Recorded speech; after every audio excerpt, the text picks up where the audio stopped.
What's your problem?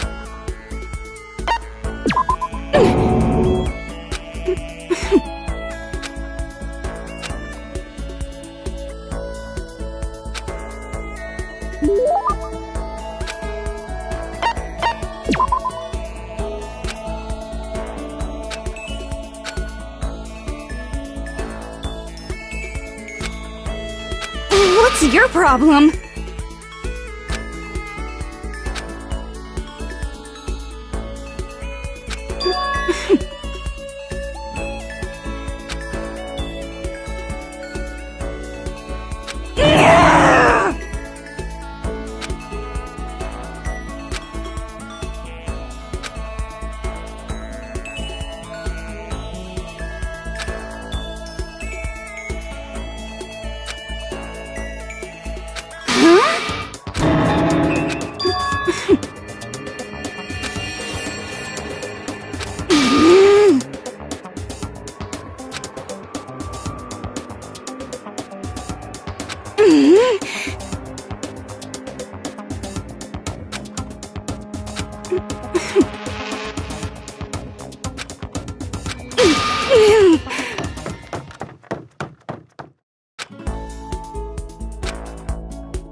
Hey!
I see.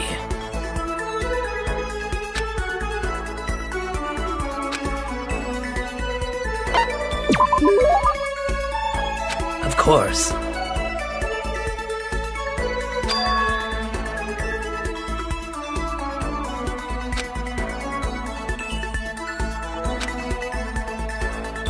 Well.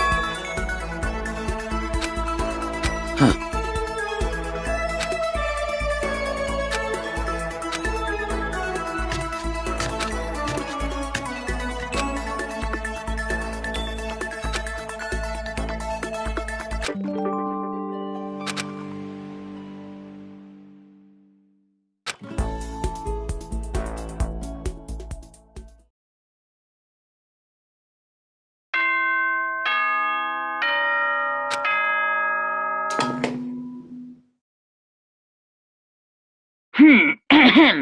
This is a school announcement. It is now 10 p.m. As such, it is officially nighttime. Soon the doors to the dining hall will be locked, and entry at that point is strictly prohibited. Okay then. Sweet dreams, everyone. Good night. Sleep tight.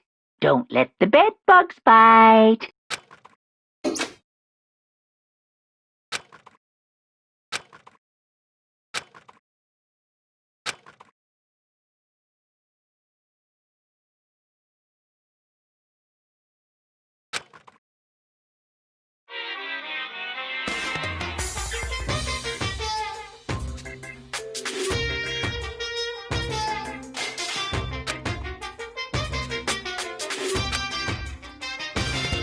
I was in the bathroom, just looking at myself in the mirror.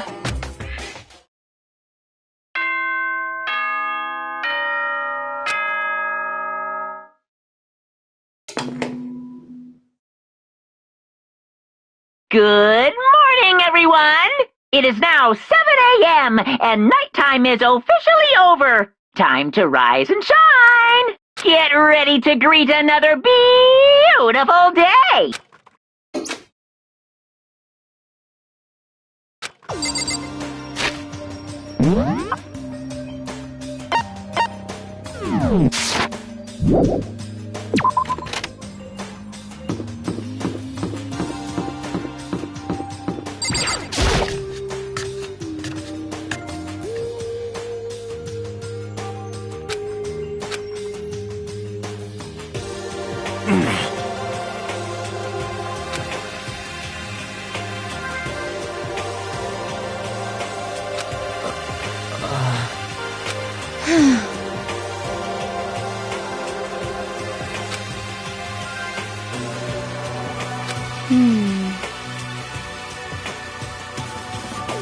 You're serious.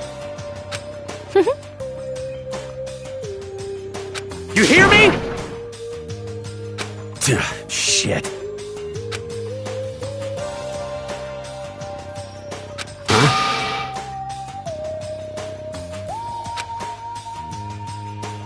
Count on it!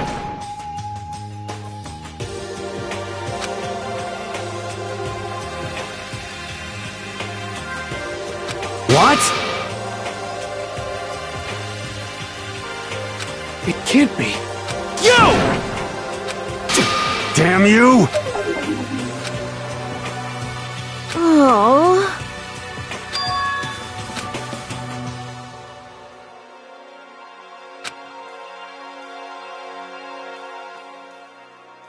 Oh.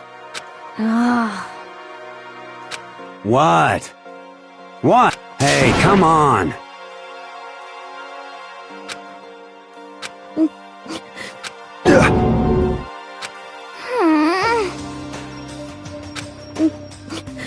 Hey, come on!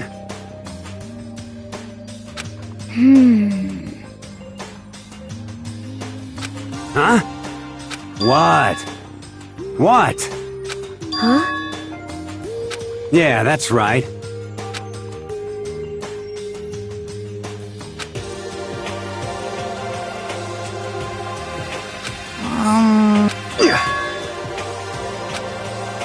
That's true. Yo. Thank you. But...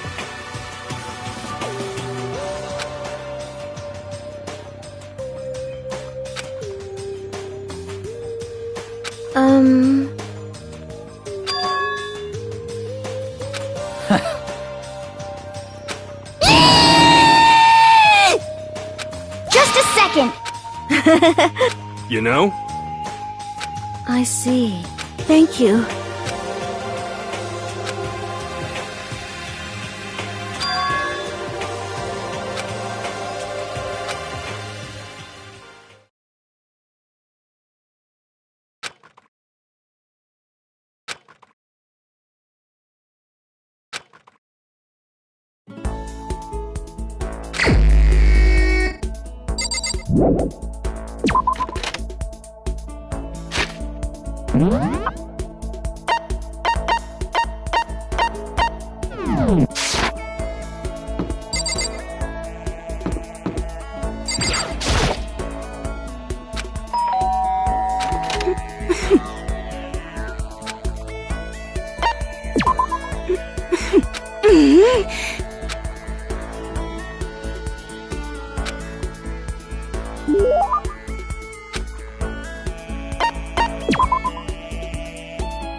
How are you? Indeed.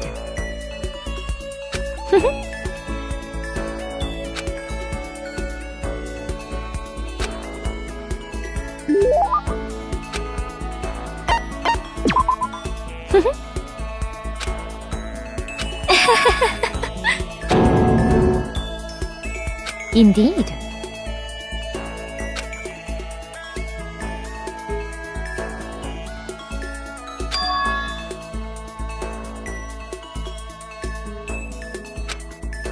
Indeed. Actually,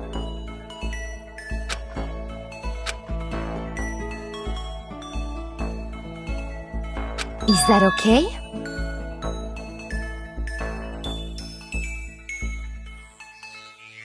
Well,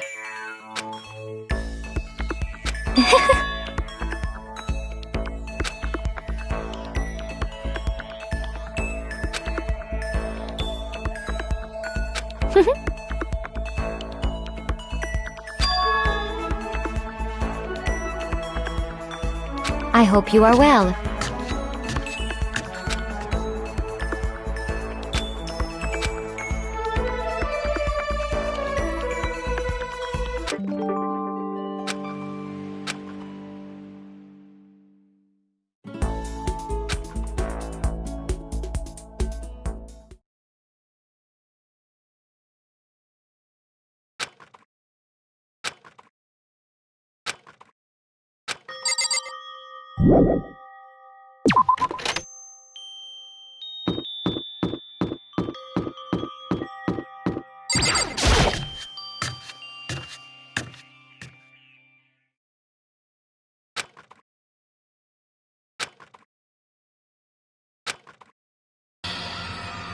Listen to me!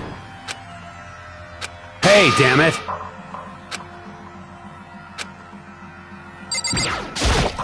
Hey, damn it!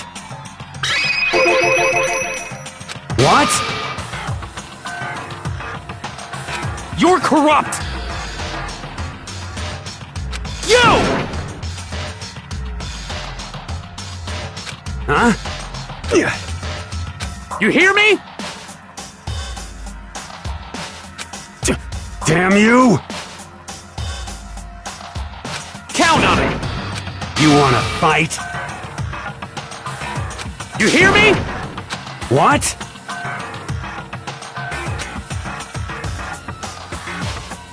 Hey,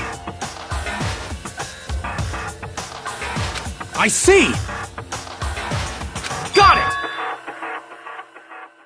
piece of shit!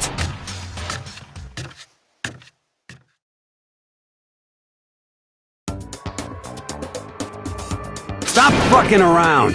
You! You want to throw down?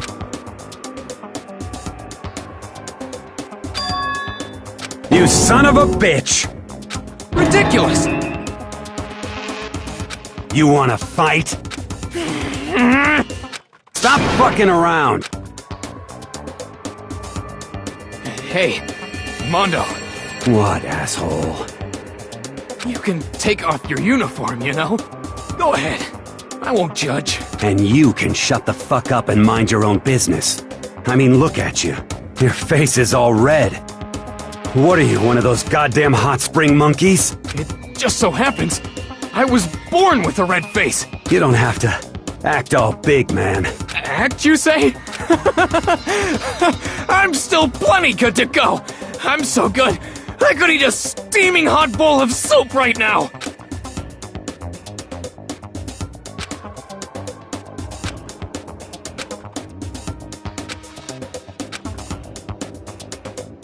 Don't you think it's about time you gave up? What about you? You can't even hardly talk. Dumbass. Say whatever you want. I'm still totally good to go. In fact, I'm starting to feel kind of cold. That's probably not good.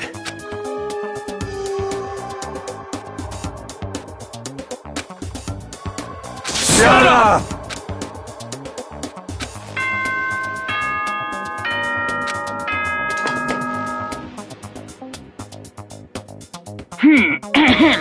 This is a school announcement. It is now 10 p.m. As such, it is officially nighttime. Soon the doors to the dining hall will be locked, and entry at that point is strictly prohibited. Okay then. Sweet dreams, everyone. Good night. Sleep tight.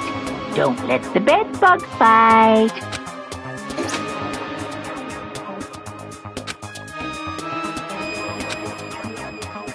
In a true competition, there's no such thing as a tie. You win, or you lose.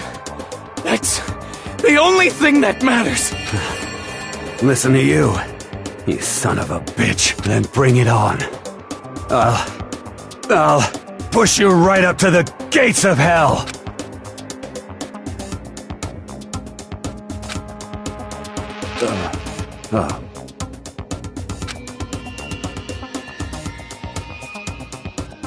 Ha ha ha! Yeah.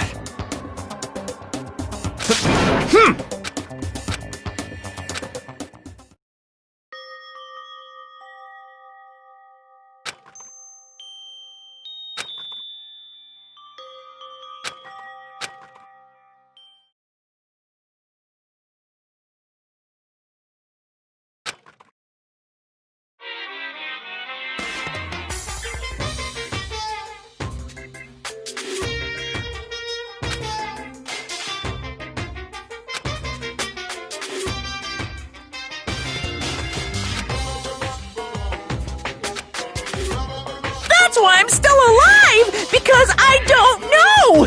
That's why I desperately cling to life!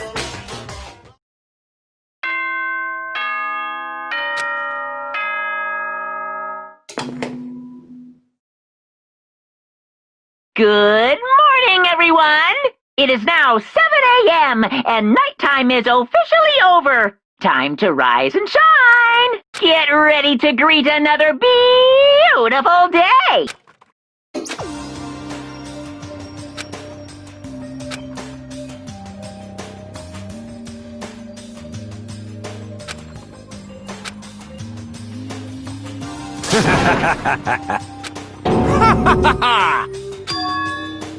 Yo,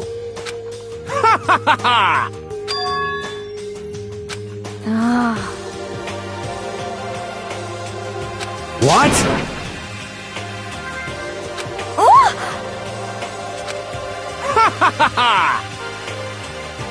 You hear me? Ain't that right? Without a doubt. Piece of shit! Got it!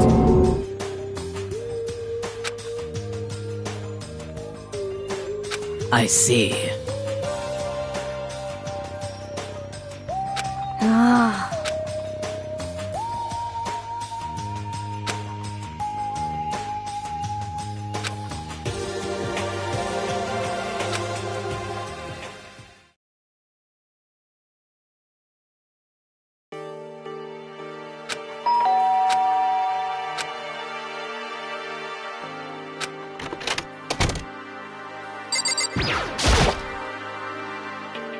What's your problem?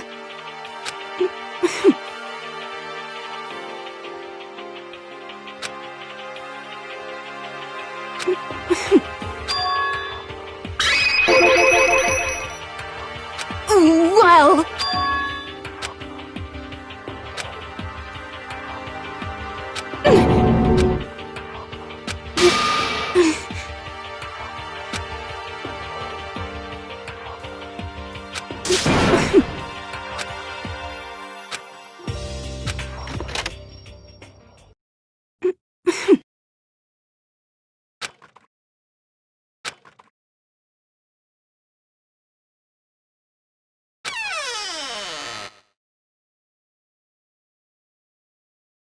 He's here. He's really here. Okay, Makoto, go talk to him. What? Stop being so loud. Just hurry up and go talk to him. You go talk to him if you want to so bad. I can't. I don't want to interrupt him.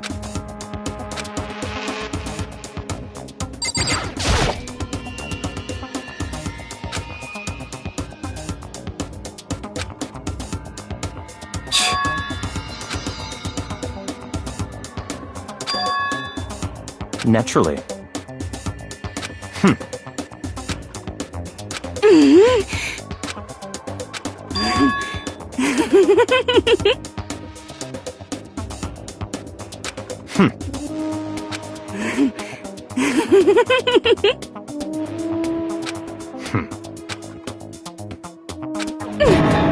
Don't make me repeat myself.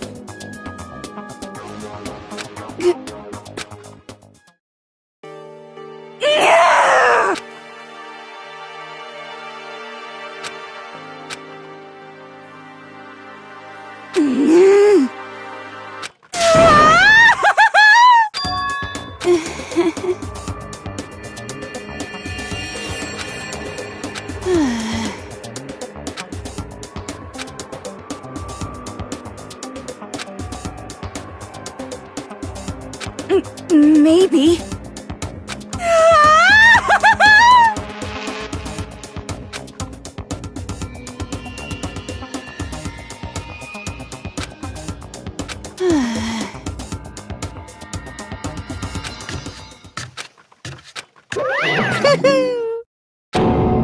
Ba-bum, ba-bum.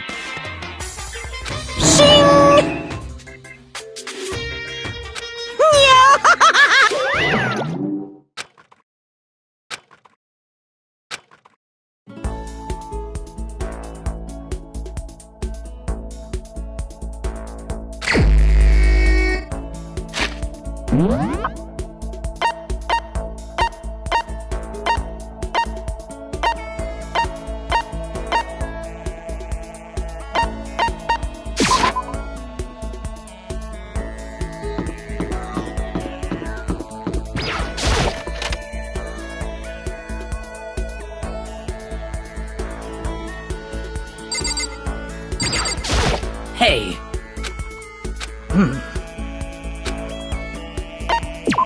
Well then.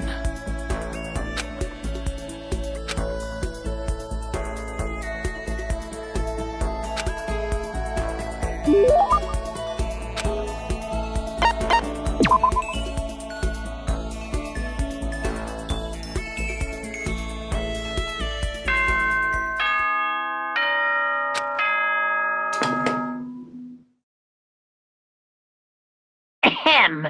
School announcement, school announcement. Nighttime is quickly approaching, but before it arrives, all students, please gather in the gym immediately. Emergency! Emergency!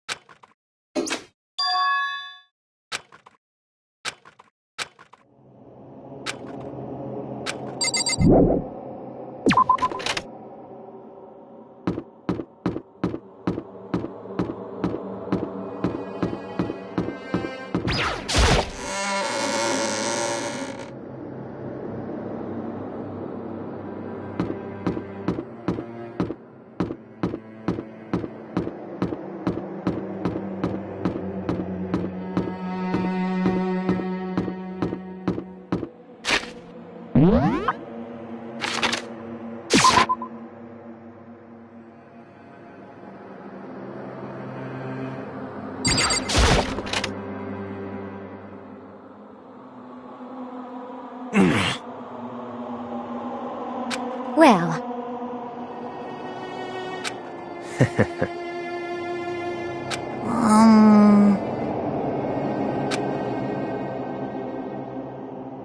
What the heck?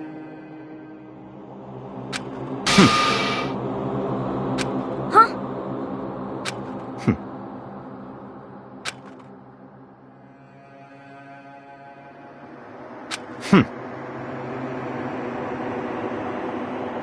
What is this?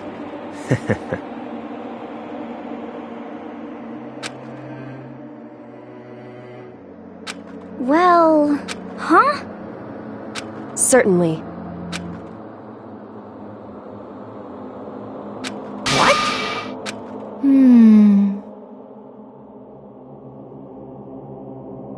Could it be... It's not like some occult mystery. Huh?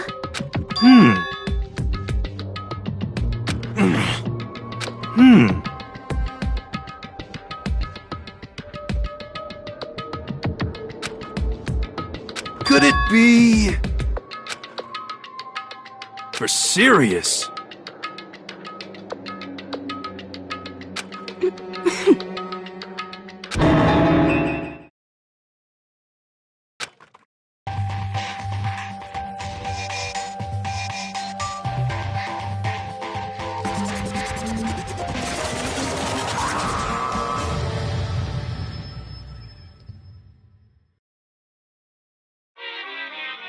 Whew.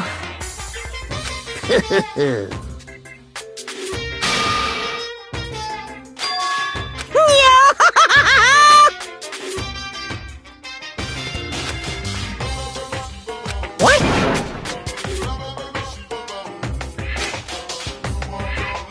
And? Say what? If you please.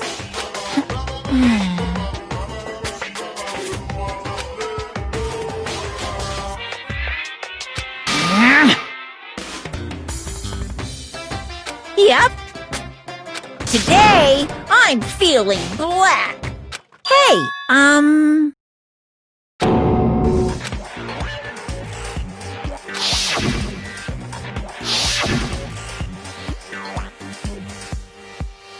Damn it! You hear me? Got it!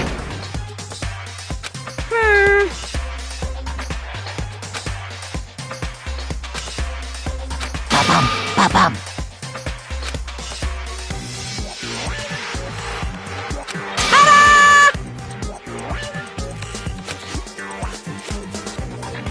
And those embarrassing memories and secrets are all contained in the envelopes I have right here.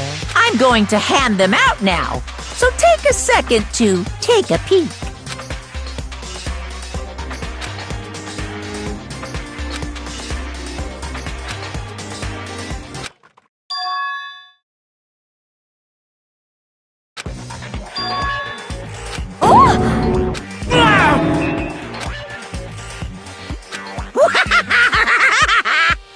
Extreme!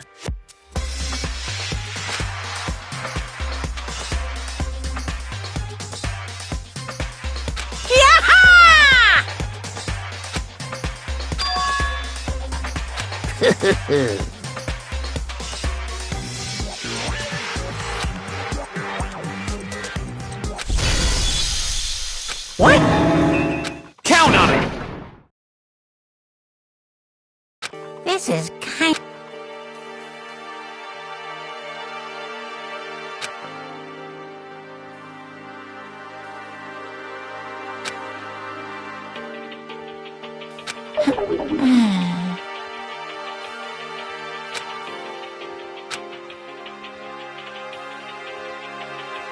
Okay.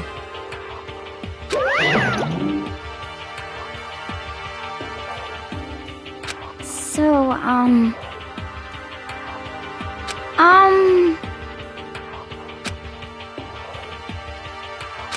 Listen to me! You hear me? Without a doubt. Quiet down and listen!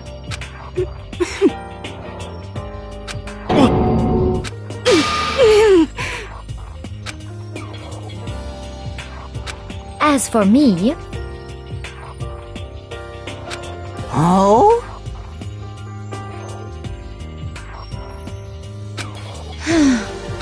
Come on, come on. Honestly, Here we go. Hey! Say what?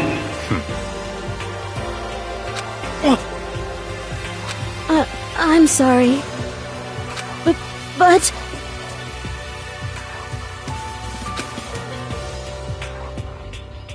so, That's true.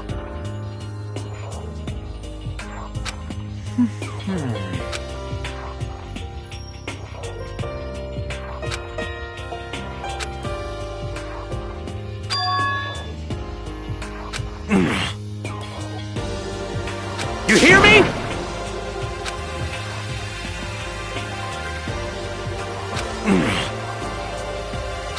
Well...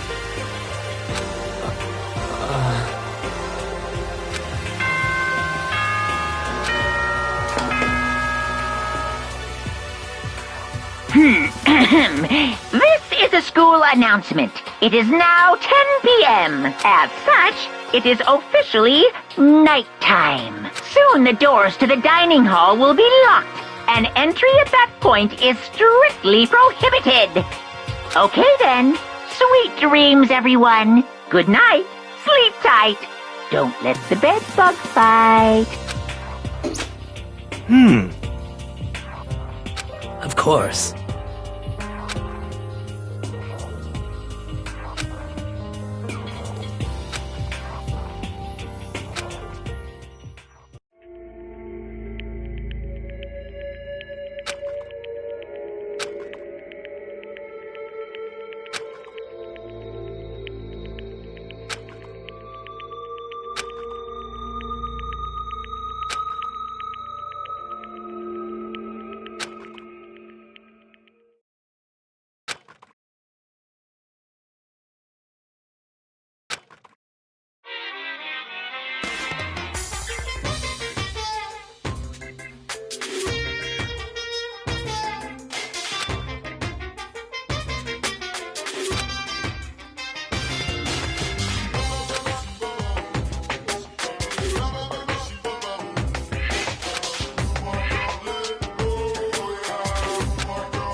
Well, I'm not totally sure myself.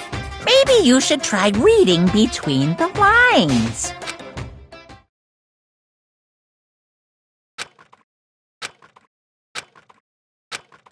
Good morning!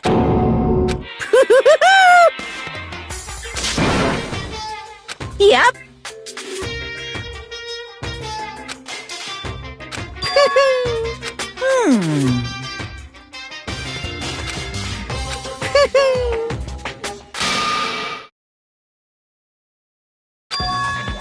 Say what?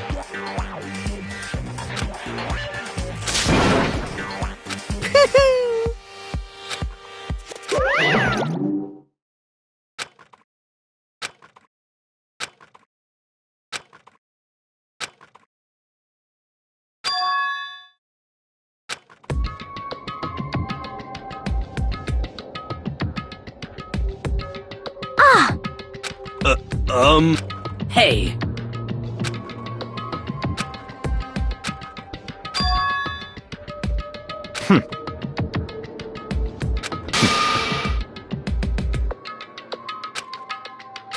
Perhaps.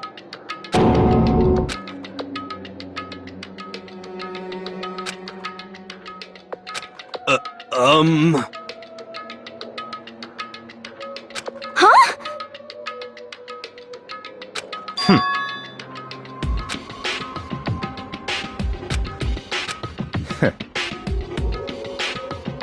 What the heck?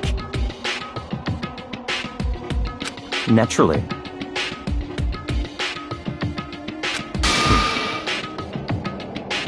Just the worst. Wait. That's fine.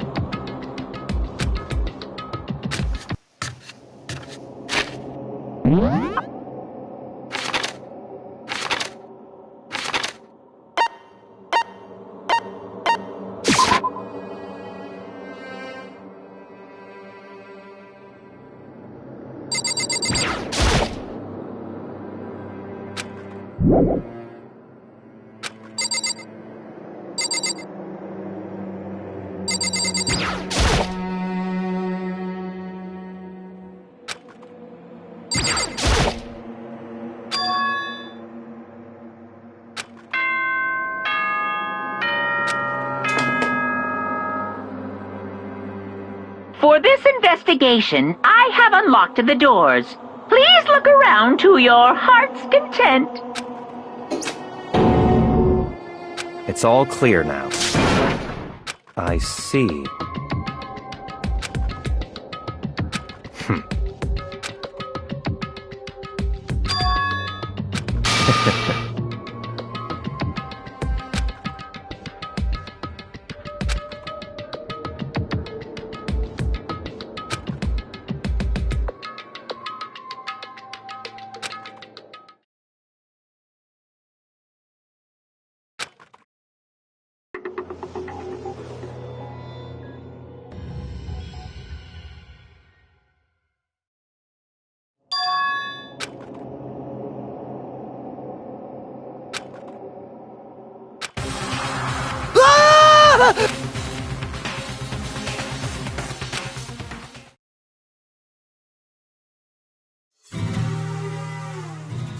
Danganronpa.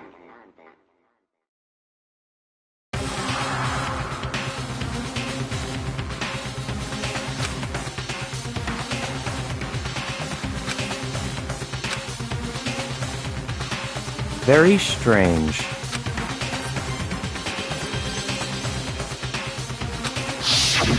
I see.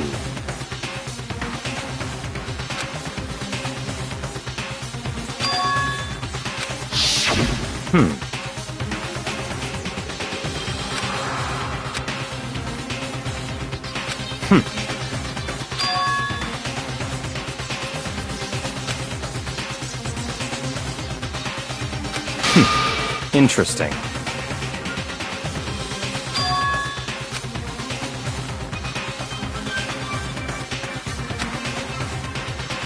What the heck?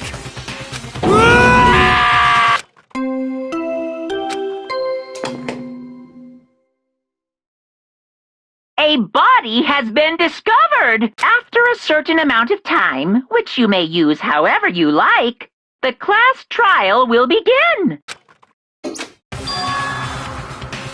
What?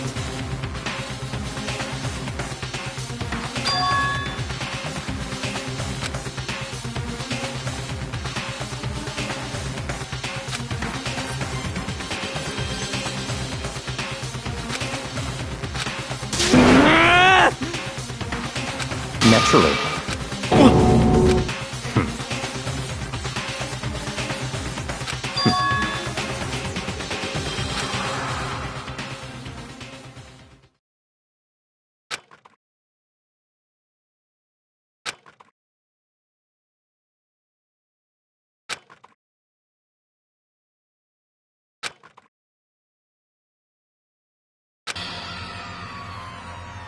Damn.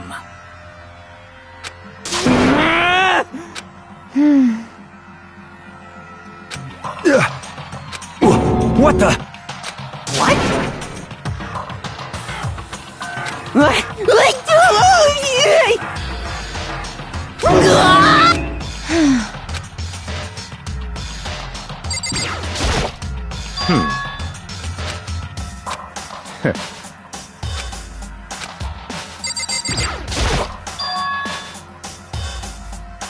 So...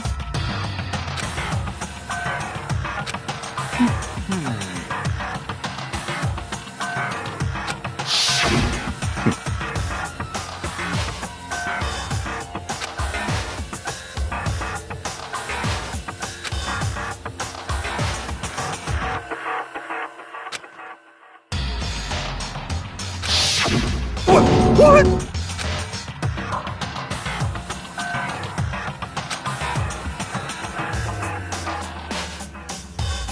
What is this?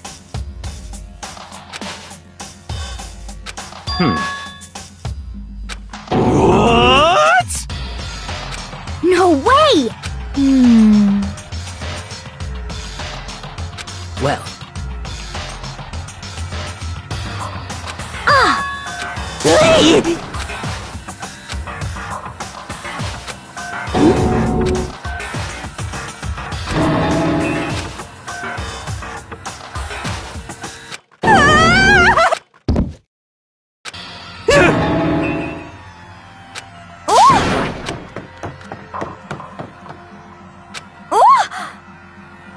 Oh,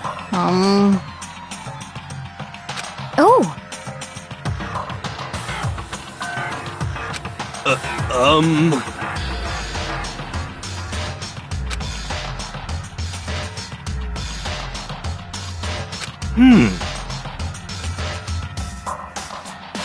just a second.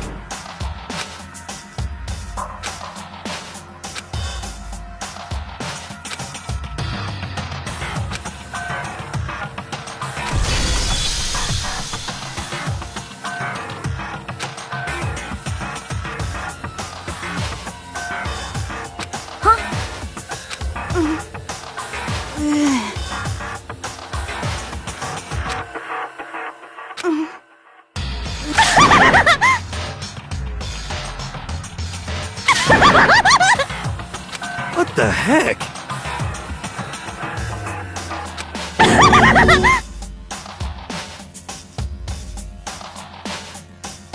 Well...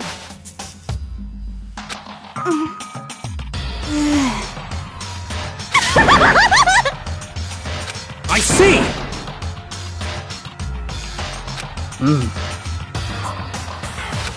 So,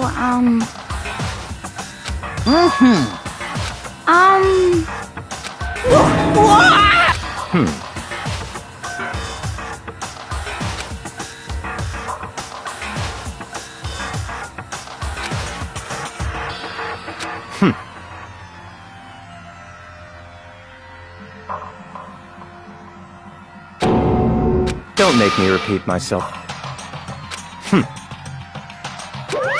of course! Yahoo!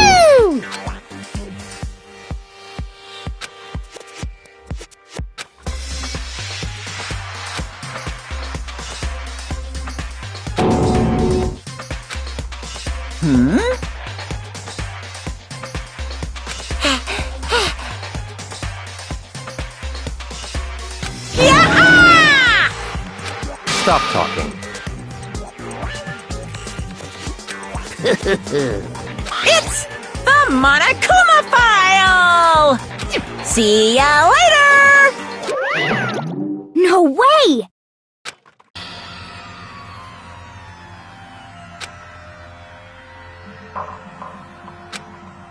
Why? Oh! Help me! Hey! Such ignorance.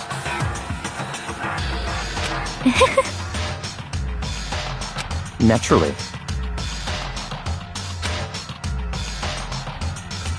What? Such ignorance. Damn you! Piece of shit! Calm down. Because...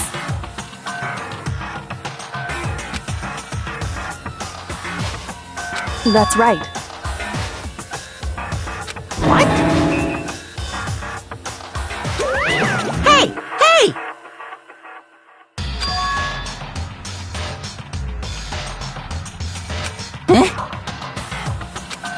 actually.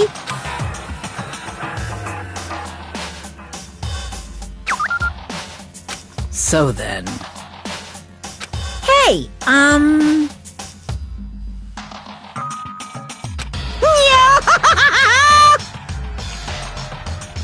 punishment is waiting for you.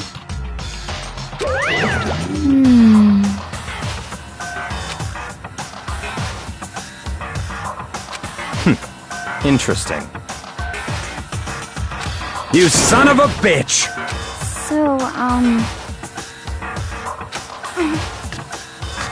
there is nothing to be done. Is that okay?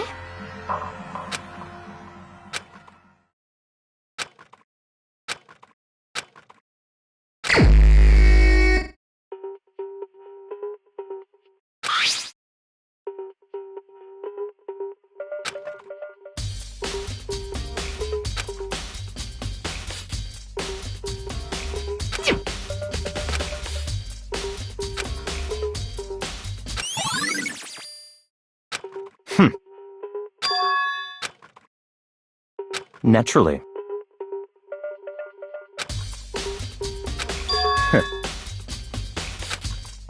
What?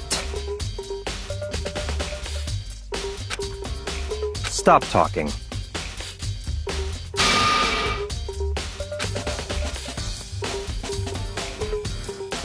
Let's go.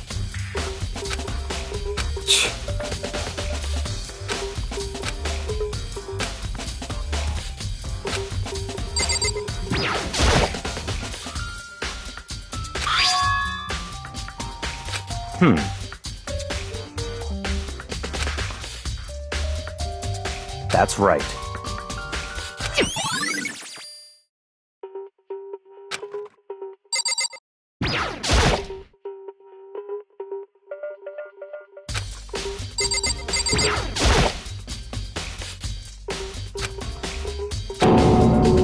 Very strange.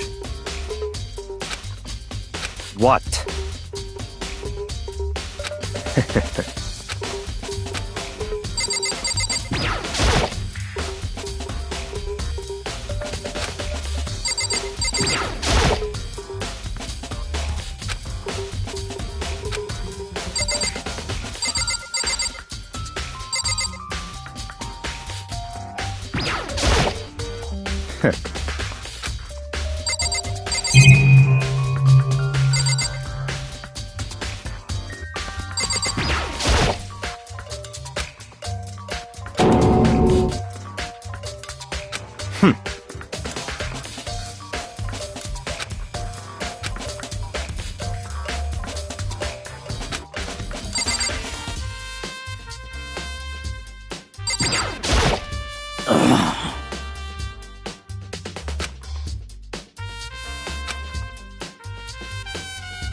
Well.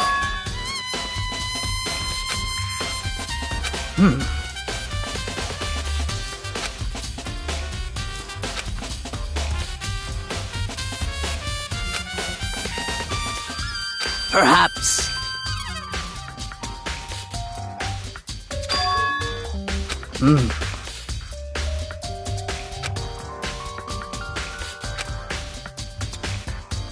However,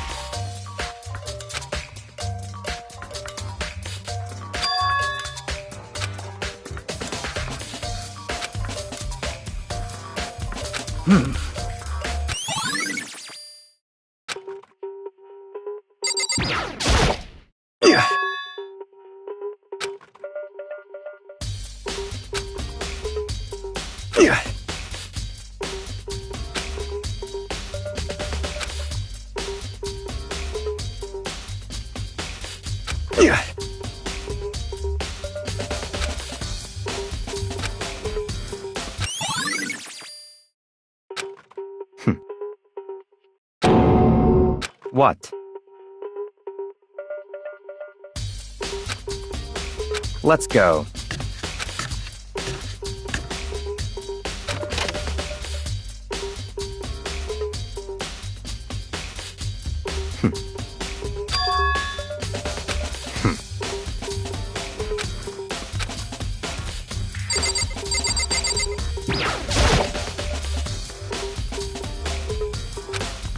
What?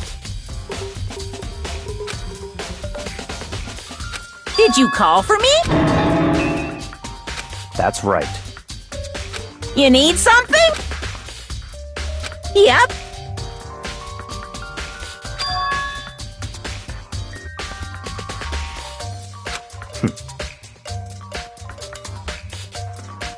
Unbelievable.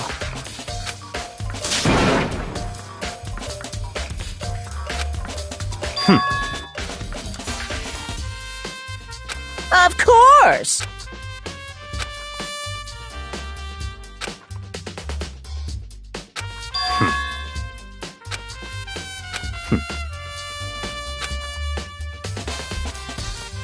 So, in other words, such ignorance.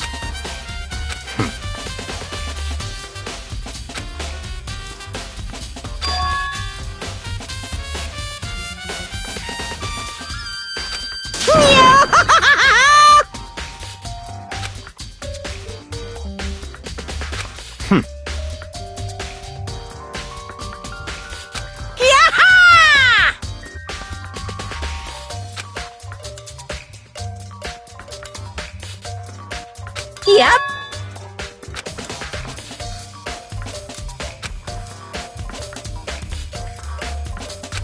Why? Unbelievable. That's fine.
What? Very strange.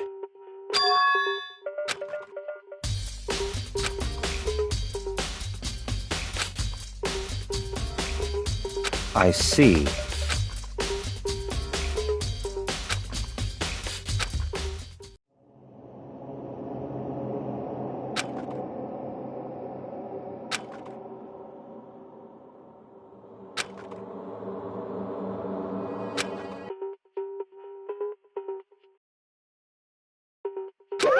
Damn it!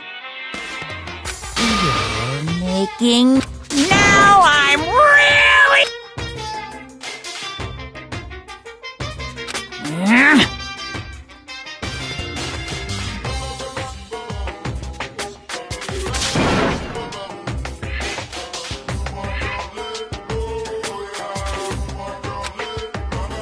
That's impossible!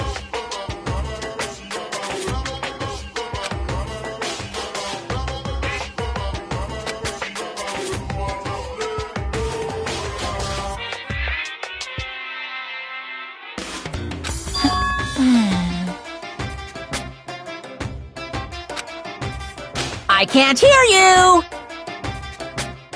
What?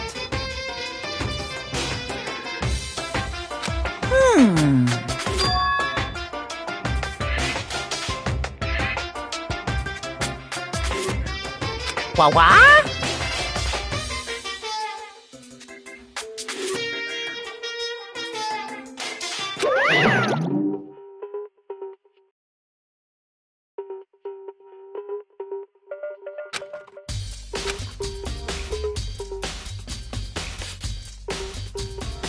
That's fine.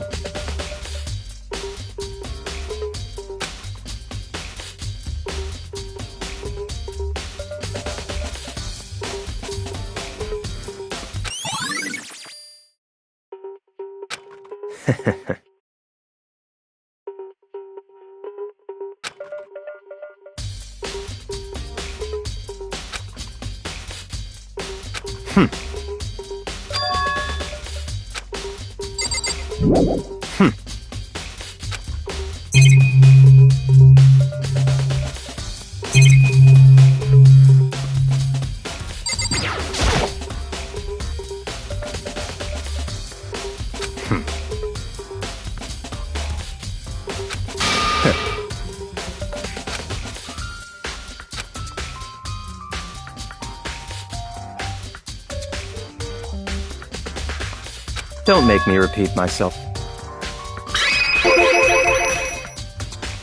What?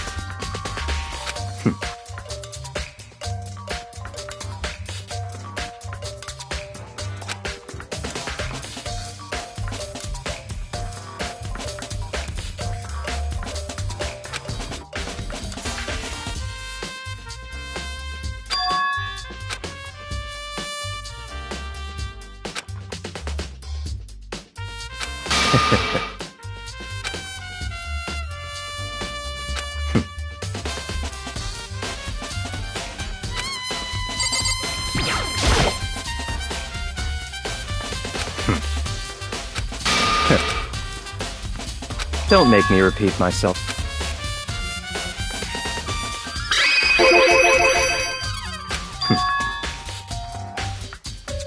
It's all clear now.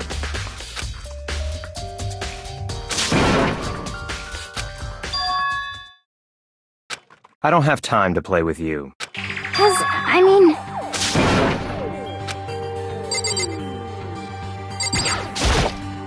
Please!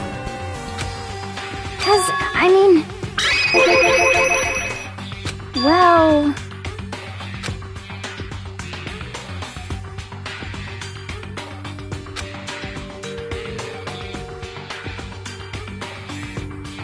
Very strange.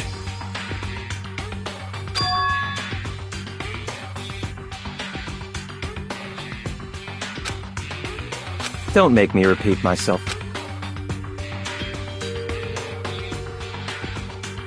Yeah! Let's go.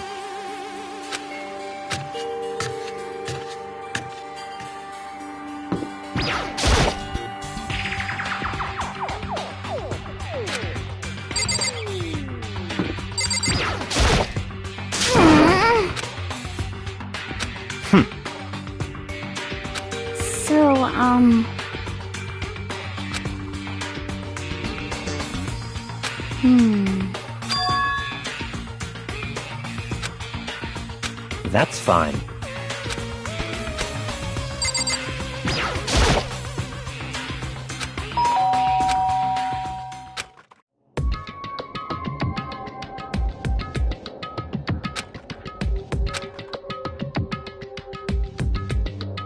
What?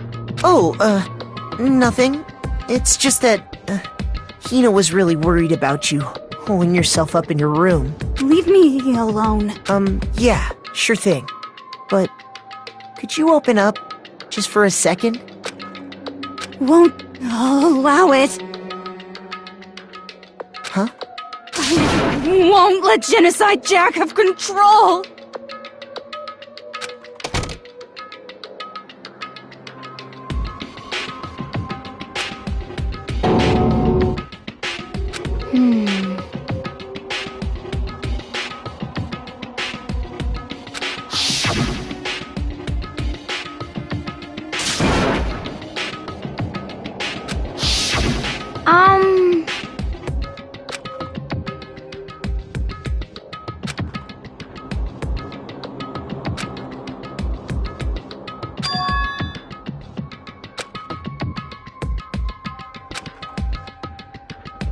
But...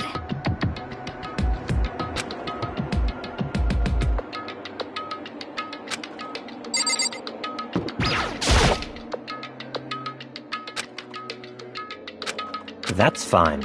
Huh?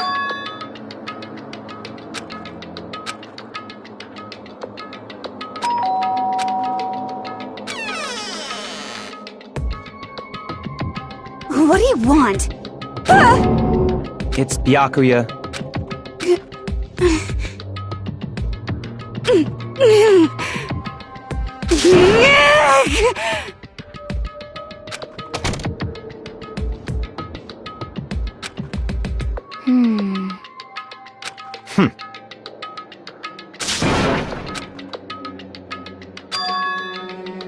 What?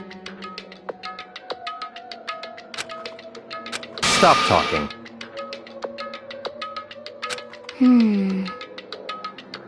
Let's go.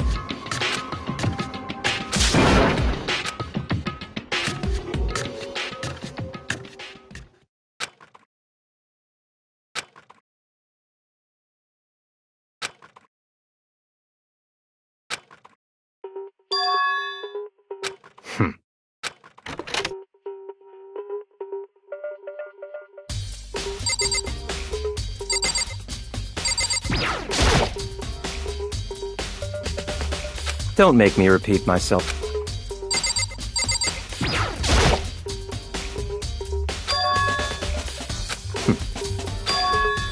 Let's go.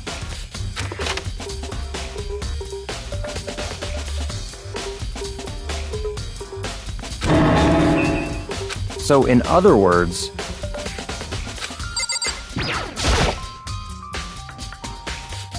that's enough.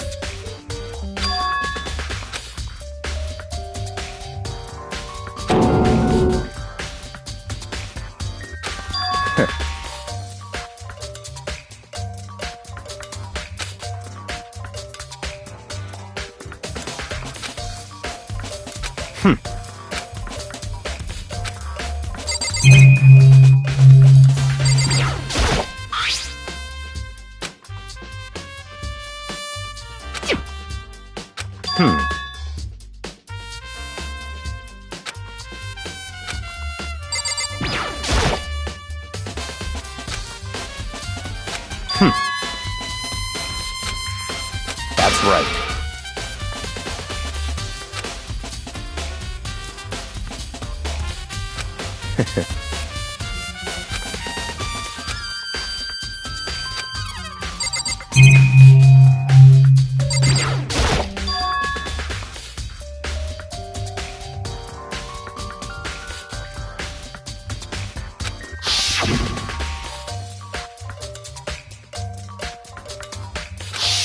What?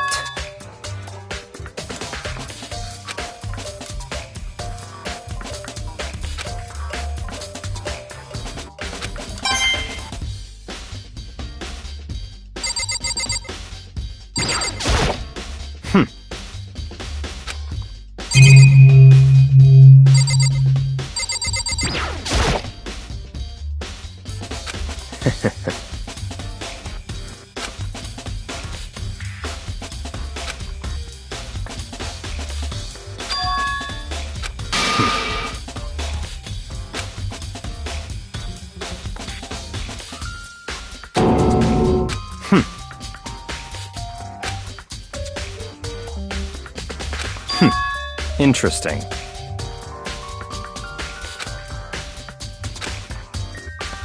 Such ignorance.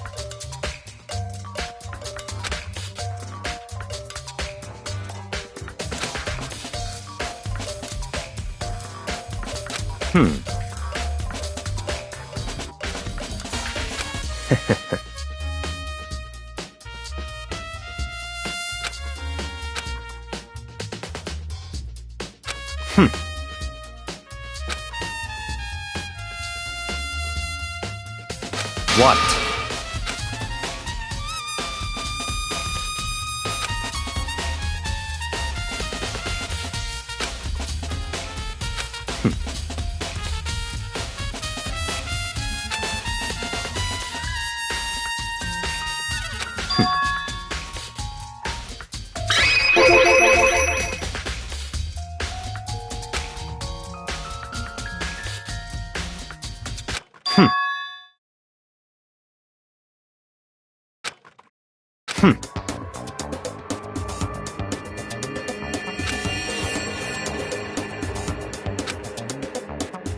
So, in other words,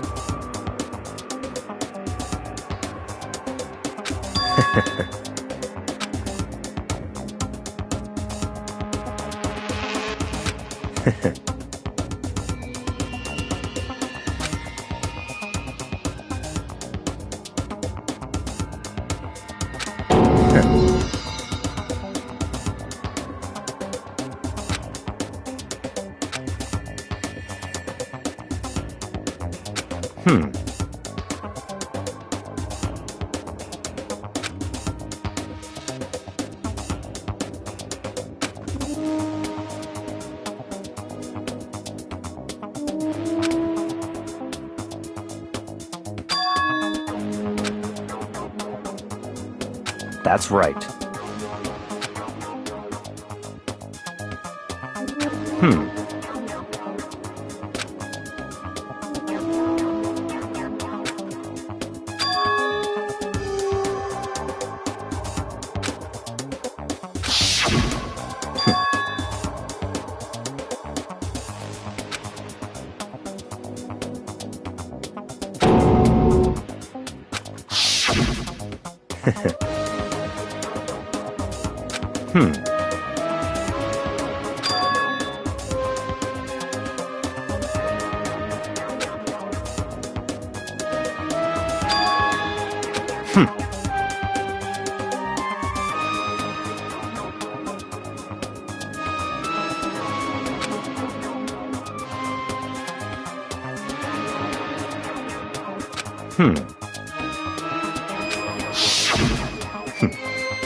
That's right.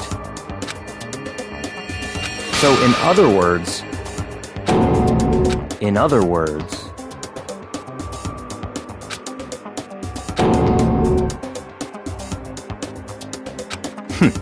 interesting.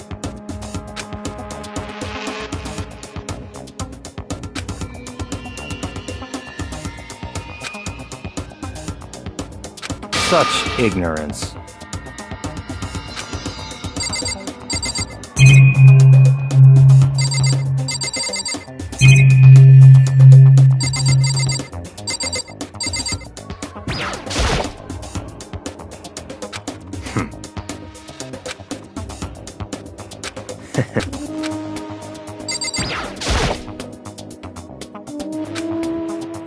That's fine.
So in other words,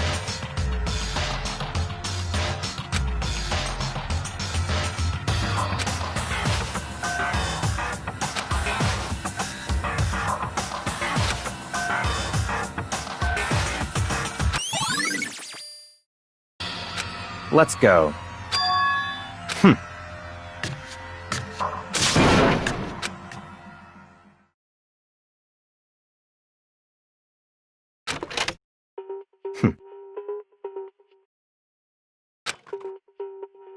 I don't have time to play with you.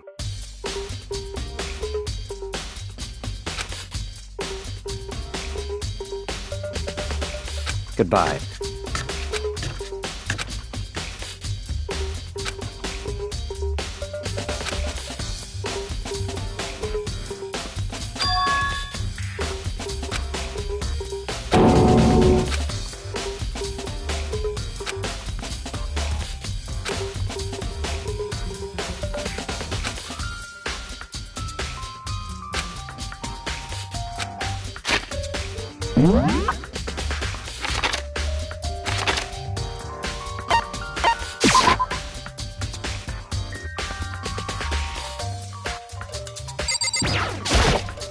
Da-da-da-da-da! I feel as if... That's it! I'm sure of it!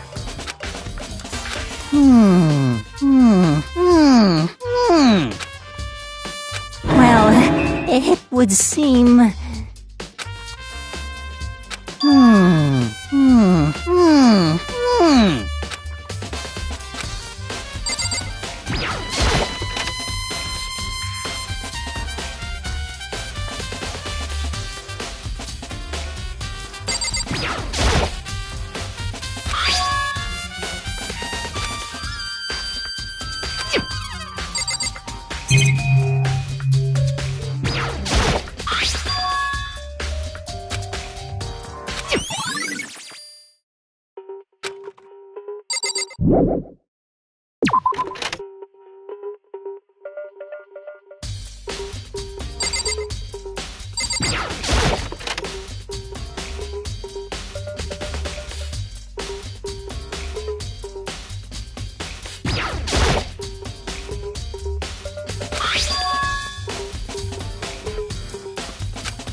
Of course.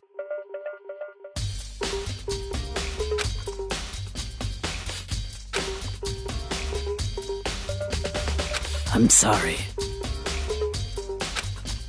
However...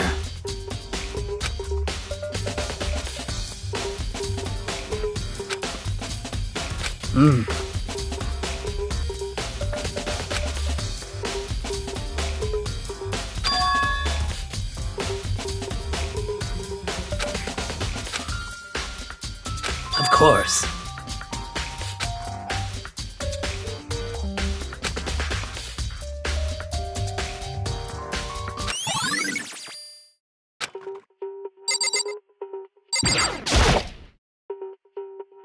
Indeed. However...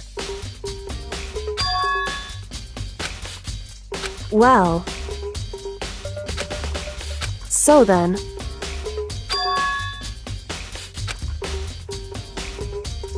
Goodbye.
Most unfortunate.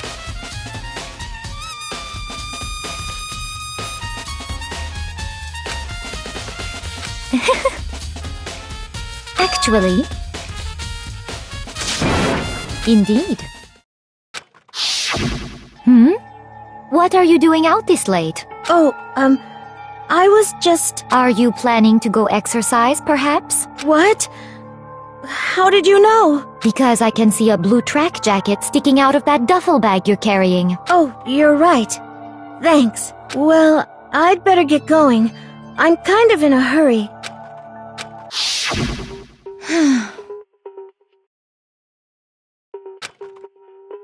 Yes, indeed.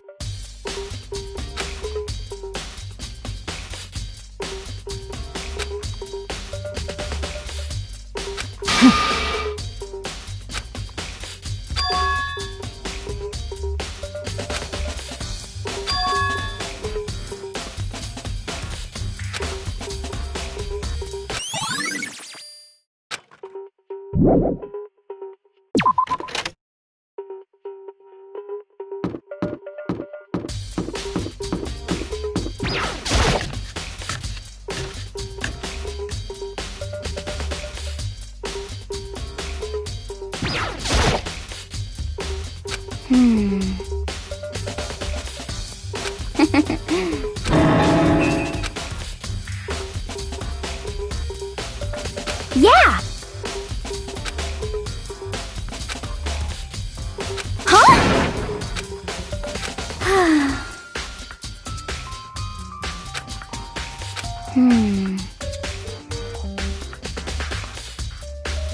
Aw. Well...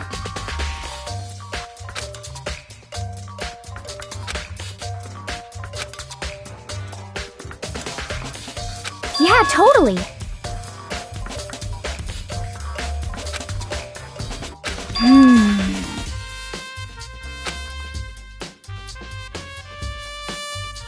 Ah!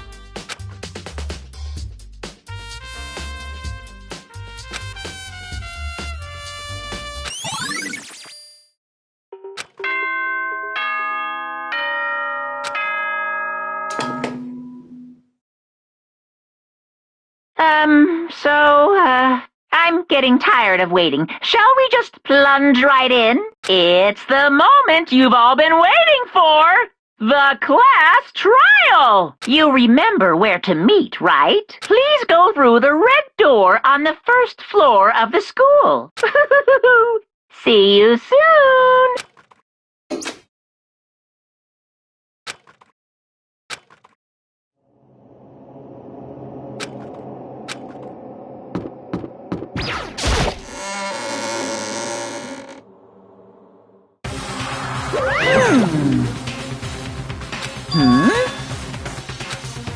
Yo.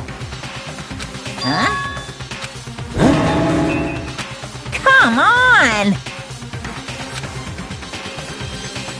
What are you gonna do?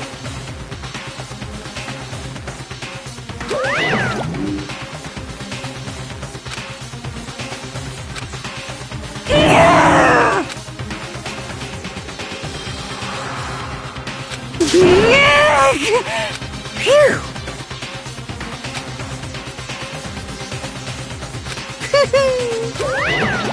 Let's go.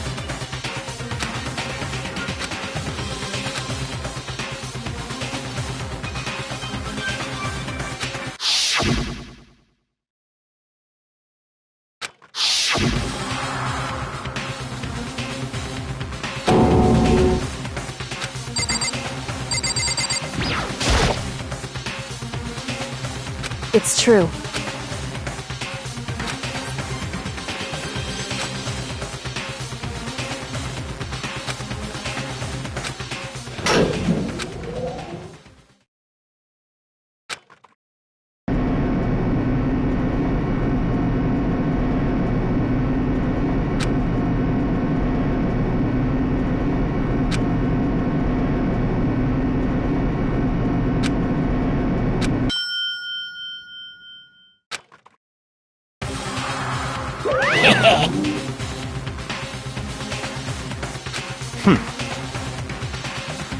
Very nice.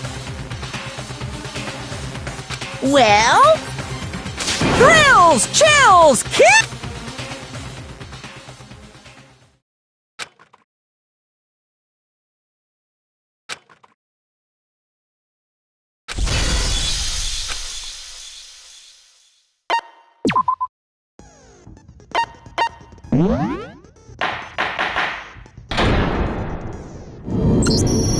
Let's begin with a basic. If you can figure out who then I'll punish everyone okay then. So, first off, let's talk about the murder weapon!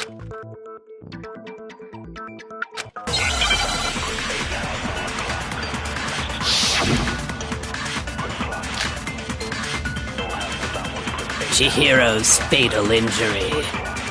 It appears it was a head wound. According to the Monokuma file, the killer used a blunt instrument.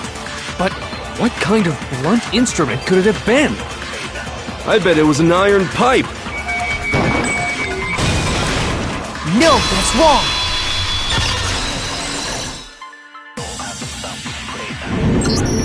Can we agree that the object that dealt the fatal blow was the dumbbell, found at the scene of the crime? It was covered in blood, and there was nothing else at the scene that could have caused that kind of injury. And the wound on the victim's head is consistent with the shape of the dumbbell. As far as I'm concerned, there's no mistake and no room for doubt on this one. You looked at her head wound? Yay! That's so creepy! If you don't mind, I will proceed from here. Let's move on to discussion of the culprit. Although, I believe the criminal behind this heinous act is already quite clear. What? For real? Chihiro's killer is the fiendish serial killer, Genocide Jack.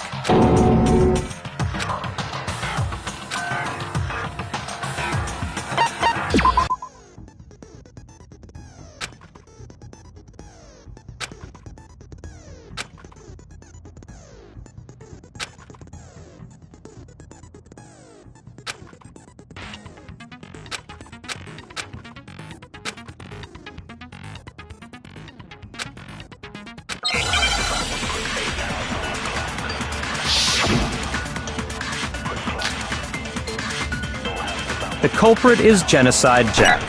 I'm sure of it. Case closed, as far as I'm concerned. But that's impossible! Why? What makes it impossible? Well, I mean, come on! There's just no proof for it. No, that's wrong!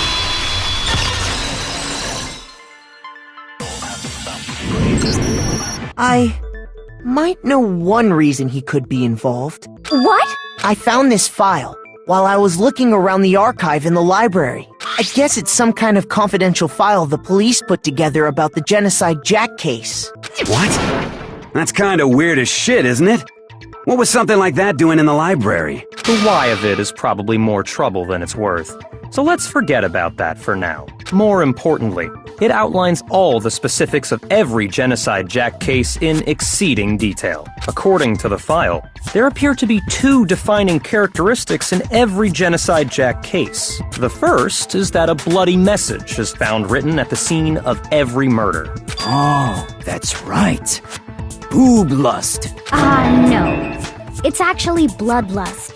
But more important is the other characteristic, and it's something that has never been made public. Never made public? What the hell is it? Why don't you tell them, Makoto?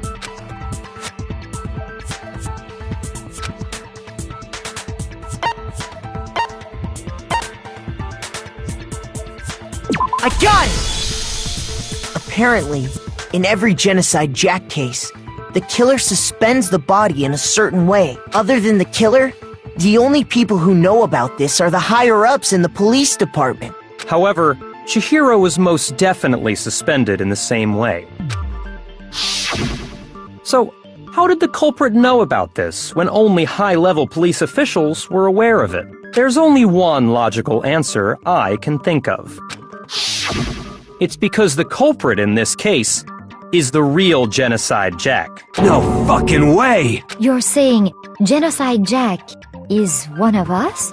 Yes, in fact, it's Toko. What? Genocide Jack's true identity is Toko Fukawa. You lie! What? Hey, okay, wait, hold on a sec. Toko has, like, bloodophobia or whatever, remember? What kind of serial killer is afraid of blood? Is Toko Genocide Jack? The answer is yes and no. Another riddle? Man, why is this gotta be so complicated?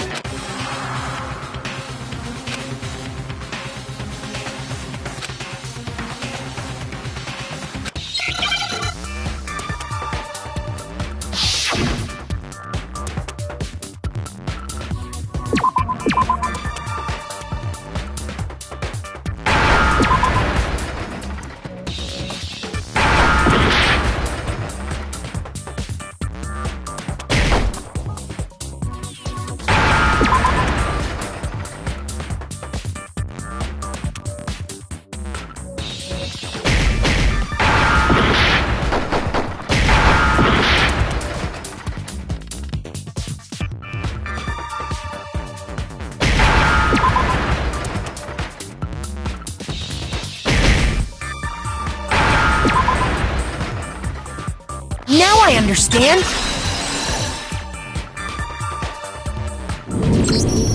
Is it because Genocide Jack has a split personality? Huh? I think I read that somewhere in the file, too. They thought that the suspect might have... what did they call it? Dissociative identity disorder. Oh, okay. But still, to go and say that about Miss Fukawa is... Perfectly acceptable. Toko's strange behavior after seeing the body is proof enough that she has a split personality.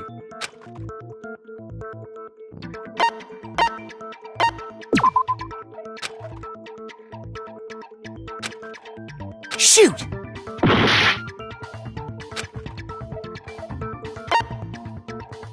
I got it! You're talking about how she started acting totally different than usual, right? That's right. Think back. She fainted when she saw Chihiro's corpse, and then, when she woke up...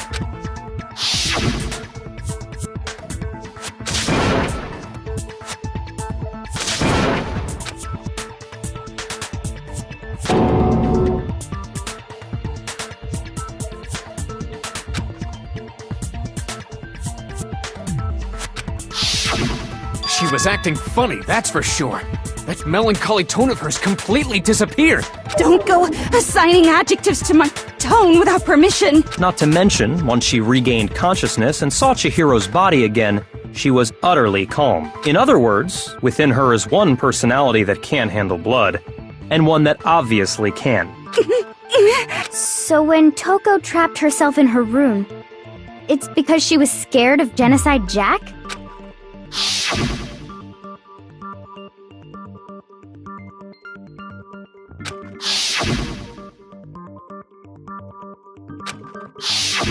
The reason she locked herself in her room wasn't to keep other people from getting in.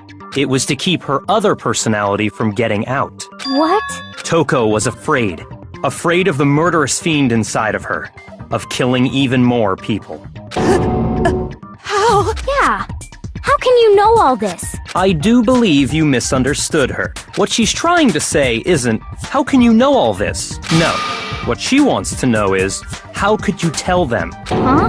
Last night, just before Monokuma gave his motive speech, Toko and I had a strange conversation.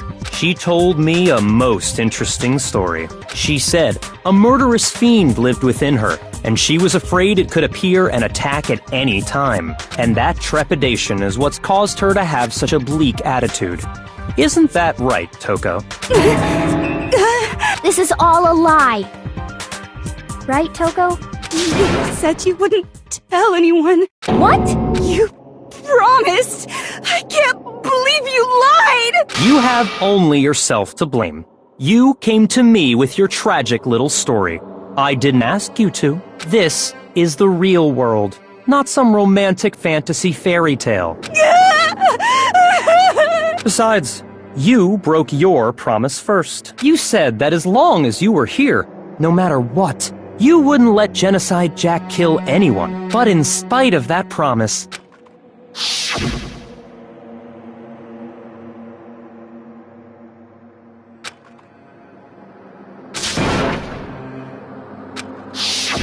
You said if I kept my promise, you would go out with me. That's the only reason I promised. How many times do I have to tell you? I never said that, but you weren't able to do it. You just couldn't resist that rush you got from killing, could you? I tried. I swear I tried to control it, But your efforts were useless. What a disappointment. I hate you. Well, the opening act is nearly finished. All that's left is to hear from the person in question directly. The person you don't mean...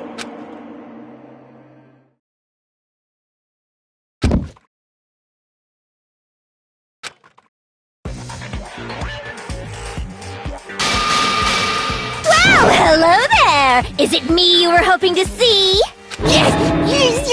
What the heck? So you figured it out, huh? Well, whatever. What are you gonna do? I'm the ultimate murderous fiend, Genocide Jack! Or better yet, let's go with Genocide Jill! What the fuck is this? Toko, what happened to you? Not Toko, that's a loser name, and what happened is a textbook split personality. So what if one of them happens to be a serial killer? You should turn a blind eye to one's faults. She's so intense. Like they say, sound in murderous mind, sound in murderous body. This one is so different from the one we've come to know. Yes, well, the world is composed of a front and a back, you know. Just like how every inning has a top and a bottom, or how in the depths of every truth lives a little lie. Behind every dark and gloomy soul lives another that shines as bright as the sun!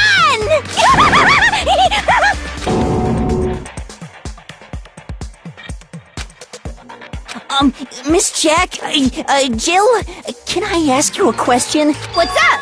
Some of us think you might be the mastermind behind our entire situation. What are your thoughts on that? Well, I'll tell you. I am the mastermind of all masterminds! Just kidding! Then it's not true? Of course it's not true! How dare you try to link me to that creepazoid? And another thing, the police and government and society in the outside world are totally powerless! I mean, they just let this idiotic bloodthirsty maniac go buck wild all over town! Sure, I'm a bloodthirsty maniac, but life is pain, right? To live is to hurt other people. It's a necessary evil if you want to survive. The act of living itself causes pain for everyone. Just kidding again! This should be enough to convince you. This murderous fiend is responsible for Chihiro's death. There's clearly a motive, so there should be no doubt. A motive? Remember what Monokuma told us? If someone didn't murder and graduate within 24 hours, an embarrassing memory or secret would be revealed. Well, let's assume that Toko's secret was about Genocide Jack. If a secret like that came to light, Toko's life would have undoubtedly been forever ruined. So she had a very clear motive to never have that side of herself exposed. Interesting. Very, very, very interesting. But sorry, as much as I hate to admit it, I'm not the culprit. Huh?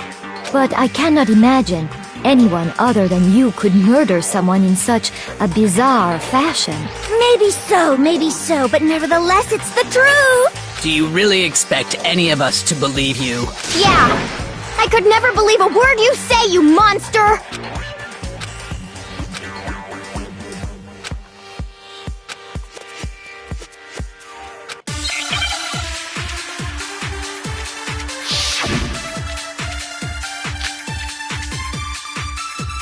Sorry, but I didn't kill anyone! You say that, but do you really expect any of us to believe it? Perhaps if you had an alibi, that would change things. Oh, an alibi, huh? Now we're talking! When you compare your past murders to this incident, the modus operandi matches completely. What more proof do we need? Give it up. You killed her.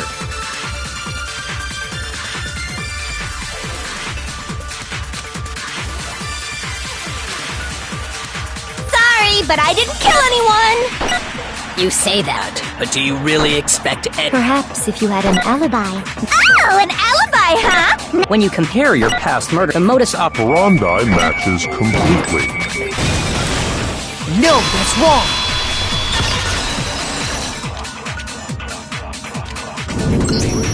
Are the methods of murder really exactly the same? I'm not so sure about that. I think there's a slight difference between the Genocide Jack cases and this one. Huh? How's it any different? Uh-oh, you don't know? Well then, human garbage, let me tell you! I murder with passion and conviction. I consider myself a professional, and I have a very particular way of doing things. Imagine you go to a fancy Italian restaurant. They're very picky about the noodles, the sauce, everything. But what happened to Chihiro? It'd be like if that same Italian restaurant started using ragu or Chef Boyardee. This is no creation of mine. Let me rephrase that, in a way that maybe makes more sense. There are two clear differences between the Genocide Jack cases and this one.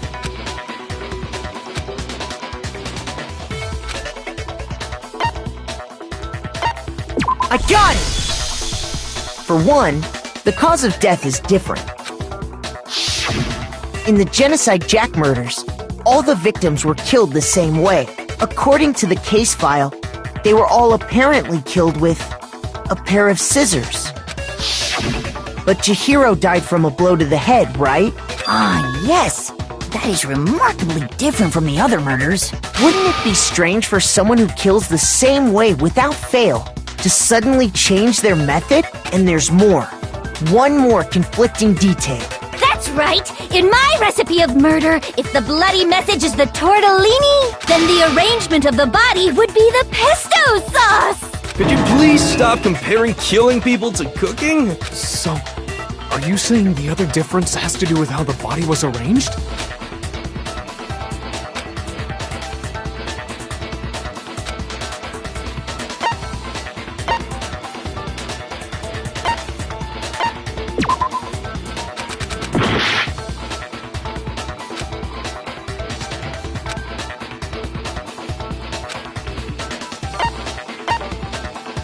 I got it! Do you remember what the killer used to suspend her? They used some kind of rope to hang her up by her wrists. What is your point? Well, in all the previous Genocide Jack cases, something else was used to suspend them. Specifically, pairs of razor-sharp scissors.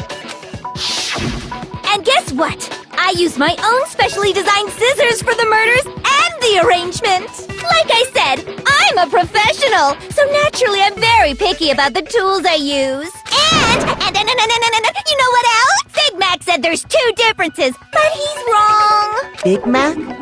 Are you referring to me? Listen up, Big Mac. There's actually one more difference. Huh? My word, you really didn't notice? Take a look at who the victims were in each Genocide Jack case. There's a pattern there, just waiting to be discovered. A pattern? Figure that out, and it'll be plain as death why I couldn't have possibly killed that little lolly girl.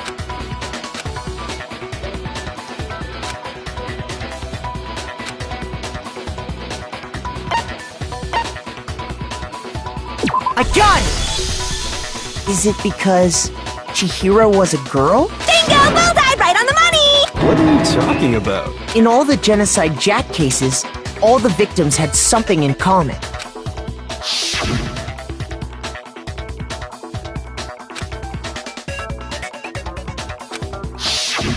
They were all guys? That's right! The people I kill with such passion and conviction are all adorable little men! I can't believe I said it! I'm so embarrassed! The hell is wrong with you? I can't help it! I'm just a full-throttle boy-on-boy fangirl, and the mopey side of me just hates it.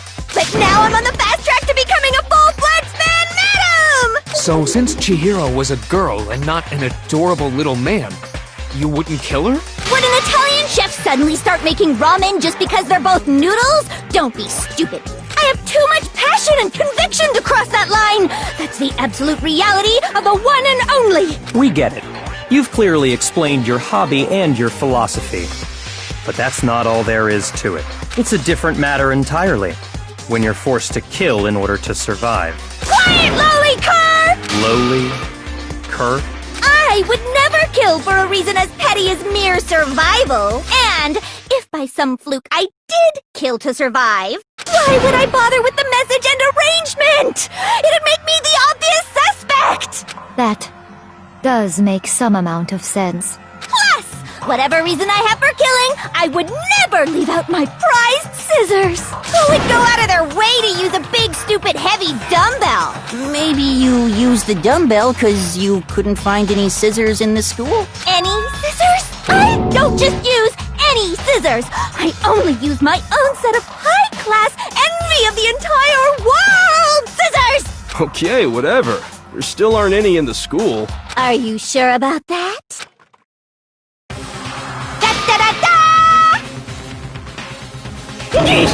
She's fully equipped! That's right! So I can kill anywhere, anytime! Why would I resort to dumbbells or rope when I have my trusty scissors by my side? Go ahead, tell me I'm wrong! You can't, can you, gutter dogs, all of you! Not to mention, I have no clue how to tie a good knot! So rope's totally out of the question anyway! I have no idea what's going on anymore! Could such a heinous villain really be innocent? But the body really was suspended, right? And nobody but the police knew about that. Yeah. That's why we figured it had to be the real deal and not some copycat killer or whatever.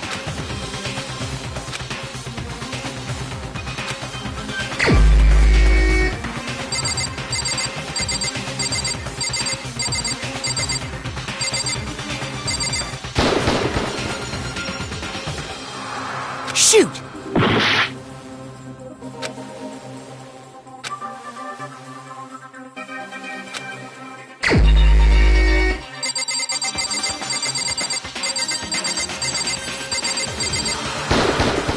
Here's my answer! Byakuya, it's possible you could have found out, isn't it? You'd have no problem gaining access to classified government documents or internal police records. Plus, you'd already looked through the Genocide Jack file before this all happened, hadn't you? Are you saying Mr. Togami did it? Then, the reason he pushed the theory of Genocide Jack being the killer so hard was because he wanted to pin the crime on her. So, he rearranged the scene to disguise it and make it look like I put my stamp on it! The adorable glasses man was behind it all! Oh, I'm on fire! Well, Byakuya, what's your response? I see. So now the suspicion falls on me. Then I must ask, when would you say I began acting suspicious? Surely you must have an answer. Looking back and thinking about it now, the way you were acting right before we discovered the body was a little strange.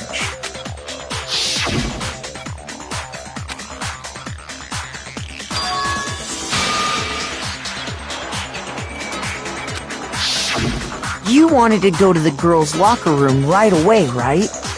But since you're a guy... I should have naturally thought of the boys' locker room first. Is that what you want to say? The victim was Chihiro, a girl. Hence why I said we should check the girls' locker room. Nothing strange about that, I'd say. On the contrary, there's something very strange. Okay then, what's so strange about it? Go ahead, share with the rest of the class.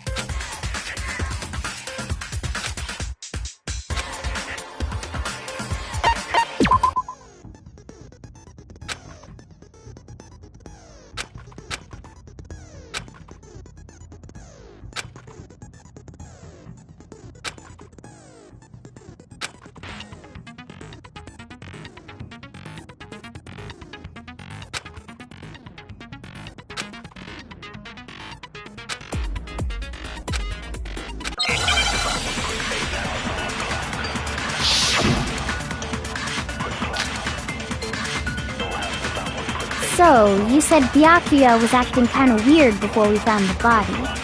But he was acting weird... how? If you're presented with the opportunity to check out the girls' locker room, you absolutely take it! That's a natural reaction for any guy! The victim was Chihiro, who was a girl. So of course I would suggest we check the girls' locker room first. There was no time for pointless distractions. What's so strange about that? I wish you'd taken me with you.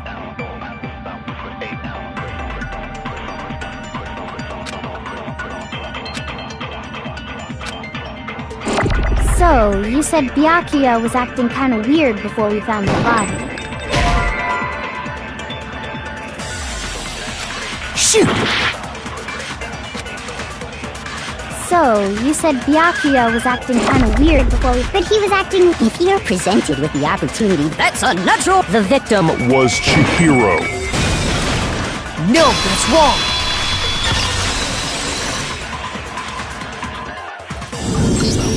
I'll tell you what's so strange about that, because up until we actually discovered the body, we couldn't have known who the victim was. So your claim that you went to the girls' locker room first because Chihiro was the victim doesn't hold up. I see. That's a good answer, I must admit. Interesting. Very interesting indeed. But your reasoning is still too weak. Huh? What's wrong? Is that it? Surely you've got more than that. Go ahead. Show us.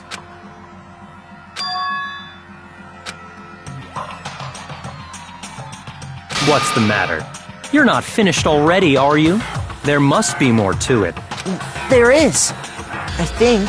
There is more to it. Think about it. We just talked about the differences between this case and past Genocide Jack incidents. The proof you're looking for is hidden in there. Oh? Proof that I'm the culprit, you mean?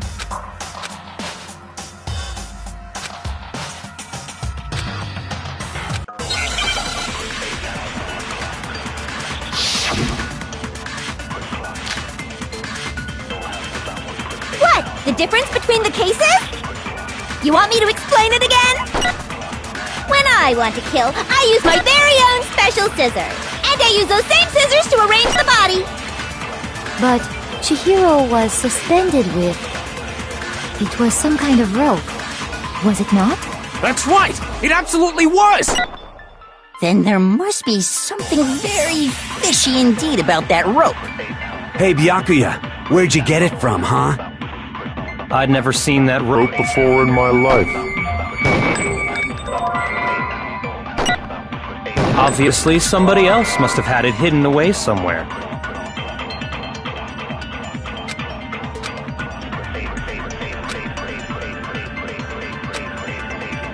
What? The difference? You want me to explain? When I want to kill, and I use those same... But, Chihiro, it was some kind of... That's right! Then there must be some... Hey, Byakuya, I'd never seen that rope before in my life. No, that's wrong!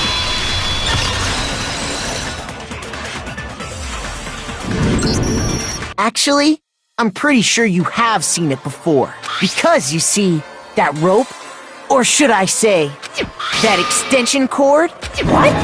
An extension cord? Byakuya, you've used the extension cord in the library more than once, haven't you? And the same extension cord that was in the library all this time went missing after the murder. And there's no way someone who uses that extension cord as much as you do wouldn't discover that fact. And Byakuya must be the one who took the extension cord. I can't imagine any other possibility. That's really what you think? Then your conclusion is something like this? I killed Chihiro in the girls' locker room, then hung her up and wrote that bloody message. I intentionally made it look like Genocide Jack was behind it. Is that about right?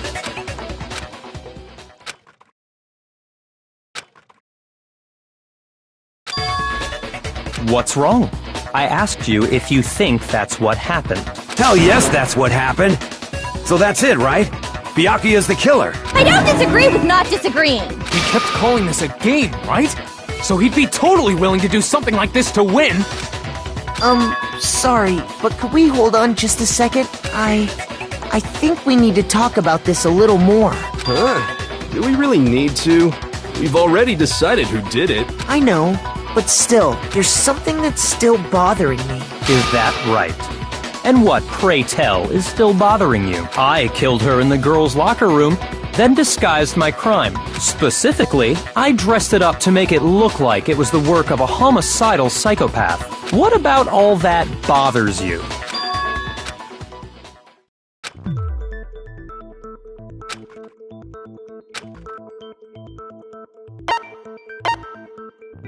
I got it! You say you killed Chihiro in the girls' locker room, right? But are you sure about that? Isn't it possible that the murder took place somewhere else? How disappointing. What kind of question is that? Even in the world of disappointments, this is a true letdown. She was found dead in the girls' locker room. There is absolutely no question about that. How could the scene of the crime have been anywhere else? Well, I think it's entirely possible that she was killed somewhere else, then carried there later, along with the rest of the murder scene. The rest of the murder scene? That was awfully specific. Please tell me you have a reason for saying all of that. I believe I do.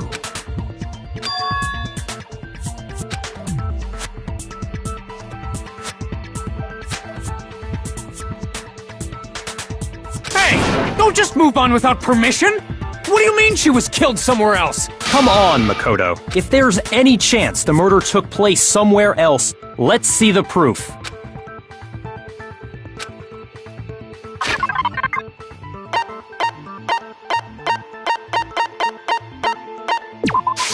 I got it! The proof that she was killed somewhere else is the poster that's hanging in each locker room. Your proof is some posters? The poster in the girls' locker room was a picture of a big-boobed supermodel. But don't you think that's kind of strange? Why would the girls' locker room have a poster like that? I bet those massive jugs of hers were totally fake! Meanwhile, the boys' locker room had a poster of the super popular boy band Tornado. Again, that doesn't really seem to belong in a boys' locker room. So you're saying that maybe the posters were switched? And there's one other thing I noticed about the locker rooms. You know what I'm talking about, right, Sakura? You're referring to my protein coffee, aren't you? Protein coffee? While I was in the girls' locker room earlier, I spilled some protein coffee on the carpet, but I noticed that after the murder, the stain had been totally scrubbed away.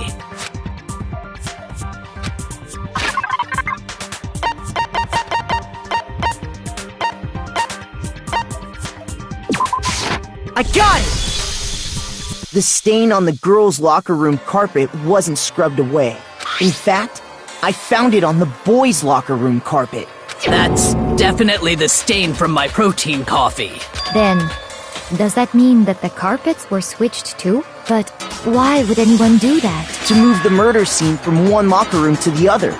It's certainly plausible, don't you think? What? In other words, in order to completely swap the scene of the crime, the blood-stained poster and carpet were moved along with the dead body. By doing this, the killer was able to change the entire room where the murder took place. I can certainly follow your reasoning, but why would the culprit bother doing that? Huh? Why would they go through all that trouble of switching the scene of the crime? Actually, an even bigger question. If the murder did take place in the boys' locker room, then how did Chihiro get in the boys' locker room in the first place?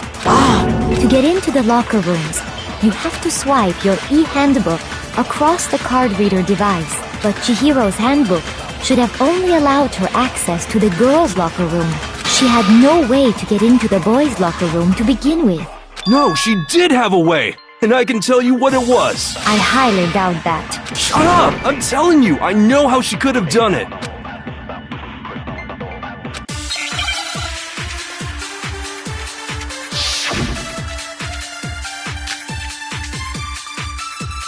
Is it really possible? Could Chihiro really have gotten into the boys' locker room somehow? Ah! I've got it! She must have hacked her e-handbook! She was the ultimate programmer, after all. I'm sure that would have been no problem for her. No, I don't think that's it. she used the thing that was in the main hall. Huh? What thing? I'm talking about Leon's handbook, of course. No, that's wrong.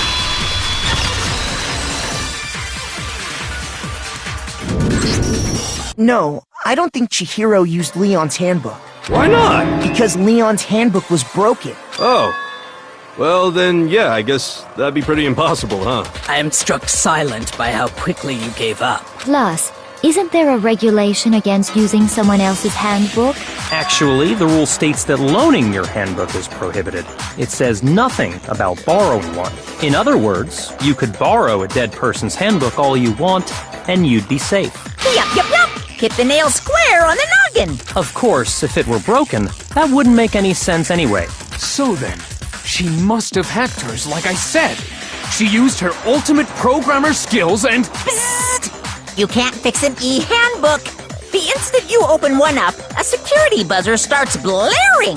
So, if she didn't use Leon's handbook, and she didn't modify her own handbook... Maybe Mr. Naegi's initial assumption is just wrong? It seems like there's no way she could have got into the boys' locker room. So I guess so. Okay then, I vote for Byakuya.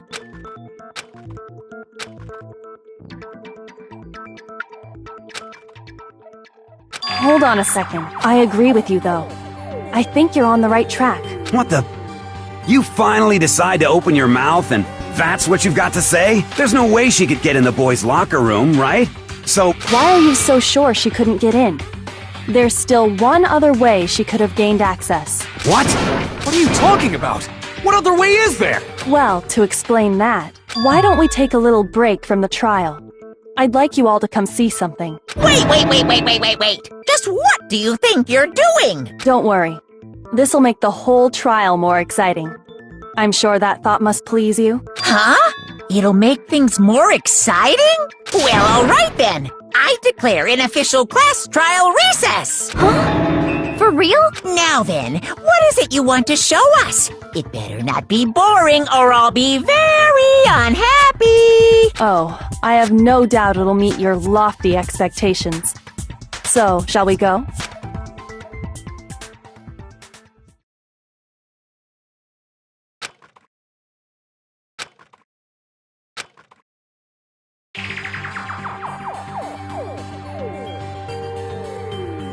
The girls' locker room? We've already searched this place top to bottom! What are you trying to pull, Missy? I'd like you to examine the victim's body one more time. Be sure to examine the entire body very carefully. Take your time. Examine her carefully? Like using our hands? No way! It's probably best if I don't run my hands all over a girl's dead body. It's not that I'm creeped out or anything, it's just... based on religious grounds, you know? Very well. I'll do it. But you're a girl. You shouldn't have to touch a dead body. Just let one of the boys do it. No, it's okay. I think Chihiro would rather have a girl examine her. So just leave this to me. Sakura.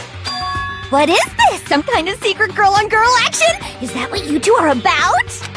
That's not it at all. Stop screwing around. Okay, here I go. I'm sorry, Chihiro. Please excuse the intrusion.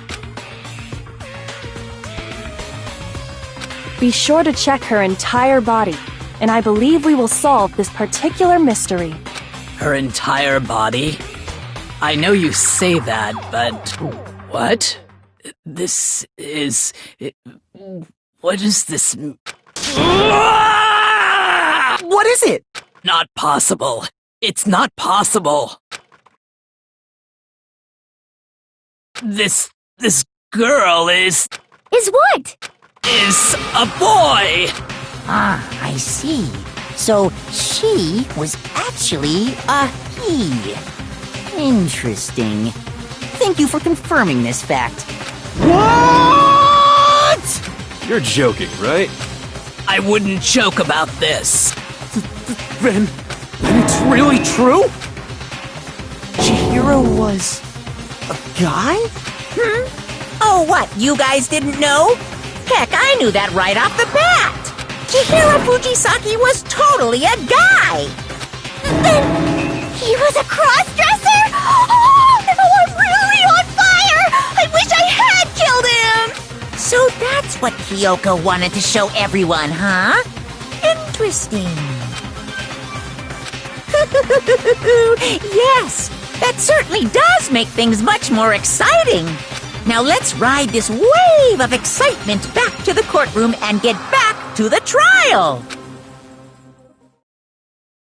I do apologize for keeping you waiting. Now then, let's resume the class trial. We've all just learned of the shocking revelation that Chihiro was actually a boy. Let's pick up from there. Yes, well, I don't know his reason for hiding it, but the fact is, Chihiro was not a girl, but a boy. And because the victim was male, he would have had no problem gaining access to the boys' locker room. Assuming his handbook did, in fact, list his gender as male, then yes, that would be true. Of course his handbook said he was a boy. He dressed like a girl, but he was a boy through and through. So then, there should be no issue with Makoto's initial assertion. The victim was killed in the boys' locker room, and was then later moved to the girls' locker room, and the killer could have easily used Sayaka or Junko's handbook to get into the girls' locker room. So Chihiro really was killed in the boys' locker room? I still don't understand the motive for moving the body, but yes, that does seem plausible. Well, I must admit, I did find it rather odd. I knew he felt a little off. There was a certain incongruity to his female body. This is the most titillating situation! So now everything has been connected. All the mysteries have finally become clear. Okay, well, connected or clear or whatever. We still think you're the killer, remember? Very interesting. This has become very interesting indeed. He's off in his own little world. What about you, Makoto? After everything we've learned, do you still think Byakuya's the killer? Well, without a doubt, Byakuya is the one that made Chihiro's death look like Genocide Jack did it. But I think he might not actually be the killer after all. What? But aren't you the one who accused him in the first place? He just seems to be too easygoing about all this. Like he's enjoying us solving the mystery. The way he's acting, it makes it seem like it doesn't have anything to do with him. And you think that might be because it doesn't have anything to do with him? Plus, the evidence he left behind was a little too... how can I put it? Overt. He consciously chose to use the extension cord, knowing it could connect him to the murder. At least, that's how I see it. And Byakuya, when you found out the murder took place in the boys' locker room, it seemed to rattle you. And then again, when you found out Chihiro was actually a guy, if you really were the killer, that stuff wouldn't have had any effect on you. So that's your thinking, huh? Well, it bothers me that you don't have more concrete reasons, but it's fine. I guess I'll mark it as correct for the time being. Mark it as correct? He's right. I am not the culprit. I just happened to come across the corpse in the girls' locker room and decided to alter it. Are you fucking with us right now? No, I am not effing with you right now. I'm telling you the truth. Well, I find it very hard to believe! Go ahead. Find it very hard to believe. You're free to be executed along with the rest of us. If you're really telling the truth, then why? Why do you do that to his body? My reasons hardly matter right now. Uncovering the culprit is much more important, wouldn't you say? Now then, if it wasn't me, who was it? Well, I don't think I can say for sure without talking about it a little more. We're seriously gonna keep going? We're all good, aren't we? I thought it was clear Byakuya did it. No, I'm with Makoto. If there's any doubt whatsoever, we need to explore every possibility, because if we're wrong, we all die here. That's true. Very well then. I'm with you too. Damn straight. Count me in. Do you not have a mind of your own? Of course I do. What am I, an ant or something? Anyway, let's discuss this all as a group one more time. We still have time to make our decision. That's very true. Our lives are all on the line. Excellent. Then shall we resume our game of hide and seek?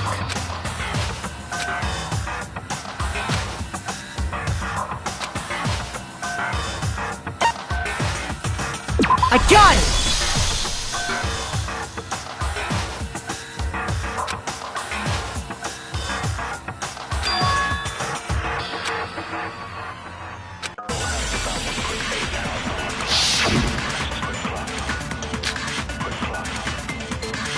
Isn't there a single clue that might lead us to who did it? Well, clues are one thing, but did nobody get a look at the killer?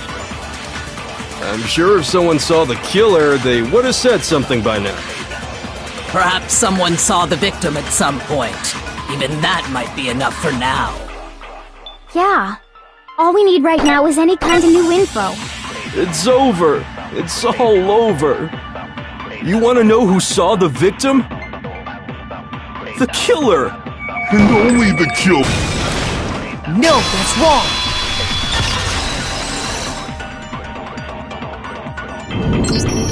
I believe someone else did see the victim before he was murdered.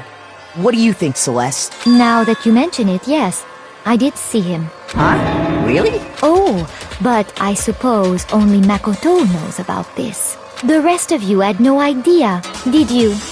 That is why you're all making such ugly noises. Whatever! Just hurry up and tell us! It was last night, right before nighttime. I saw Chihiro in the dormitory warehouse.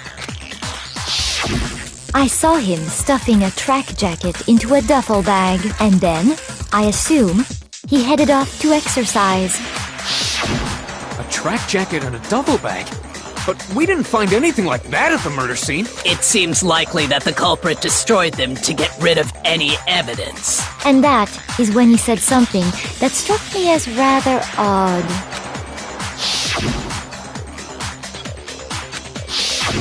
Chihiro told me he was in a hurry, but why would he be in a hurry?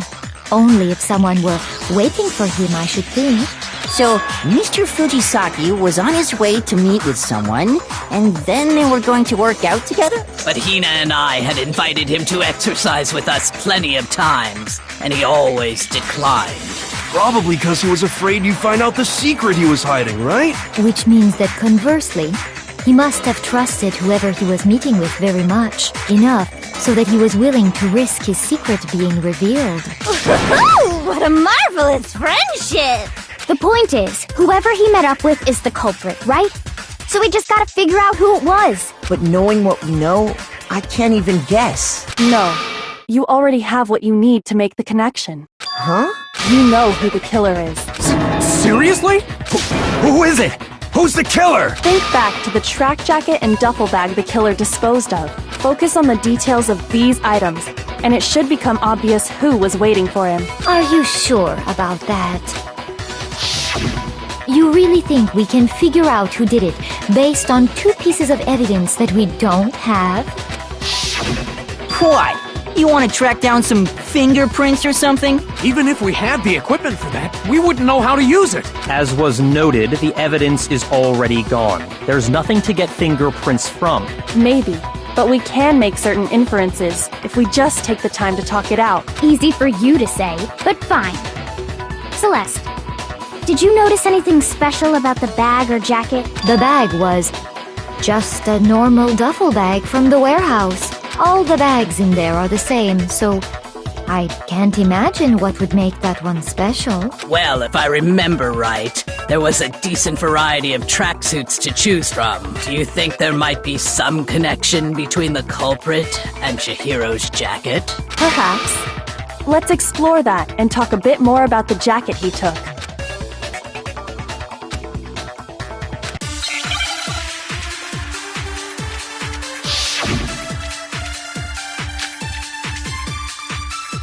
First of all, we know where Chihiro was headed. He was on his way to go exercise. So next we have to ask, why did he choose the specific tracksuit that he did?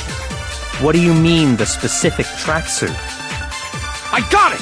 He picked that tracksuit because It matched the one the culprit was wearing! So, what you're saying is, the killer was wearing the same blue tracksuit as him? My tracksuit is black! I don't even have a tracksuit. 'Cause exercising sucks! I have a white tracksuit, personally. I got it from the warehouse, if you must know. Did any of that really help us get any closer to figuring out who the culprit is? No way. Not a chance. You heard him, right? What he just said without even realizing it?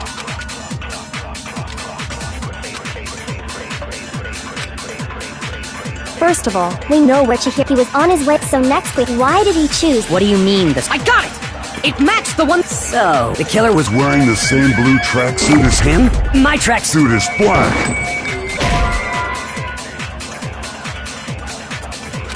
Shoot! First of all, we know where Chihiro was headed. He was on his way to go exercise. So next week, why did he choose? What do you mean this? I got it! It matched the one. So, The killer was wearing the same blue. My tracksuit is black! I don't even have a tracksuit. 'Cause exercising sucks! I have a white tracksuit, personally. I got it from the warehouse. Did any of that really help us? No way. Not a chance. You heard him, right? What he just said without even realizing it?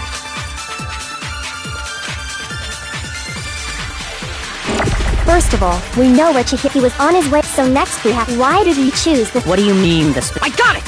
It matched the one. So, The killer was wearing the same blue tracksuit as him? Shoot!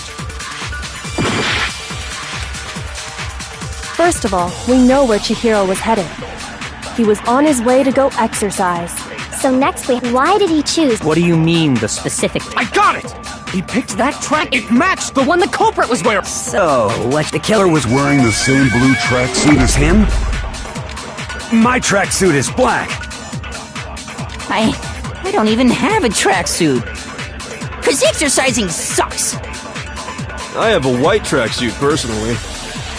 I got it from the warehouse, if you must know. Did any of that really help us get any closer to figuring out? No way. Not a chance. You heard him, right? What he just said without even realizing it?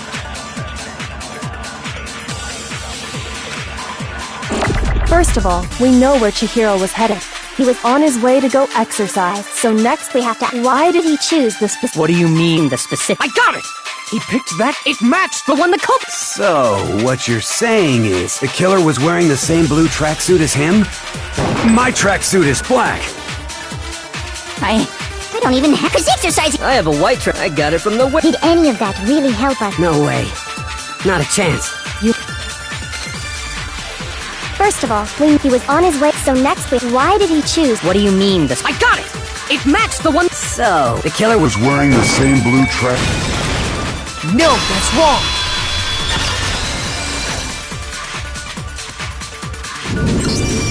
Hold on a second, Mondo.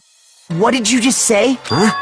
What'd I say? When Celeste testified a few minutes ago, she said...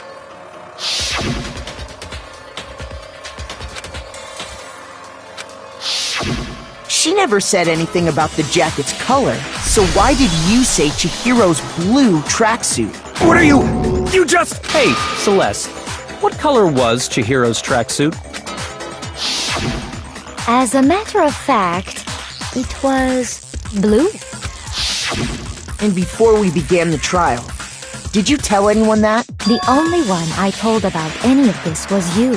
Then, Mondo, how did you know what color Chihiro's tracksuit was? Because I'm sure he saw the clothes at some point in the investigation. No, that can't be it. The bag and clothes were surely disposed of by the time we began our investigation. Then the only reason he could have known what color the tracksuit was is if he saw Cherry with it before he died! That's the only possibility! Cherry? Are you talking about Chihiro? So, how about it? Did you see the tracksuit or didn't you? Just by chance. I just happened to see it last night. He walked past me, and he was carrying the tracksuit in his hands. No, that can't be it either. According to Celeste's testimony,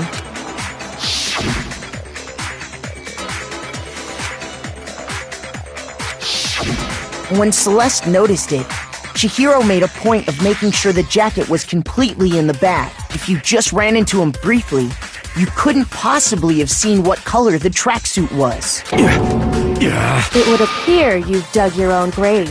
Perhaps. But you handed him the shovel, didn't you? That's why you said what you did. Focus on the tracksuit and it'll be obvious who he met with? What a bunch of nonsense. Ah, now I understand. It was all one big bluff, wasn't it? Your true intention was to draw a slip of the tongue from the culprit. That's why you said you knew who did it. To put them on edge. That's right. However, Mondo was my target all along. I had my suspicions about him from the very beginning. But why? What made you so suspicious? That's a good question. There was a certain turn. Maybe you didn't notice it, Mondo, but you tend to refer to men and women differently. You only call guys dude. For girls, it's chick. And after he was killed, you happened to refer to him as dude. Once I picked up on that, it occurred to me that Mondo knew something we didn't. You noticed such a tiny detail? Are you a witch? She's a witch! You're positively frightful! No. I'm not the frightful one. Not nearly as frightful as someone capable of murdering a friend. Mondo, was it really you? Did you really kill Chihiro? I didn't kill anyone! You've been all over me, judging everything I say, putting words in my mouth. What gives you the right to treat me like a goddamn criminal? Yeah! He would never do something like that! This is a false accusation! It's true. My reasoning on that is pretty shaky. That was fast. Well, this does present us with a problem. It seems we are all out of leads. My time has nearly come. That's what my little ghost friend is telling me. Oh yeah, that reminds me. Hifumi, weren't you telling me you'd found some evidence? Really? What kind of evidence? Actually, now that I'm thinking about it here calmly, it might not be all that relevant. Jeez, does your confidence just get up and walk away? It's fine, man. Just tell us. If you really insist, then, here it is. What do you have there? It happens to be an e-handbook. I found it laying on the ground, so I scooped it up.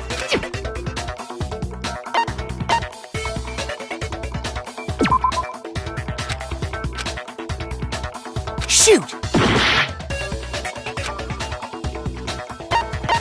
I got it! We know Chihiro's handbook was missing from the scene of the crime, right? For a fact. For a fact indeed. I was totally sure I'd found it. Then it must hold some clue about the culprit, right? Well, that's what I was hoping. But it's busted. It won't even turn on. I imagine the culprit broke it to get rid of any evidence after the murder. That's odd. I didn't think the handbooks were quite so fragile. You're right. They're not.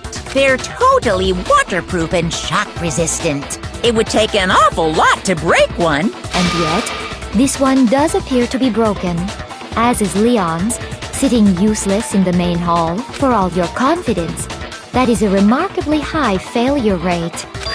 Do you think there might be some kind of mystery in there somewhere? How precisely did the handbooks get broken? I got it! You already told us before that the handbook has one weak point, didn't you? You remember that?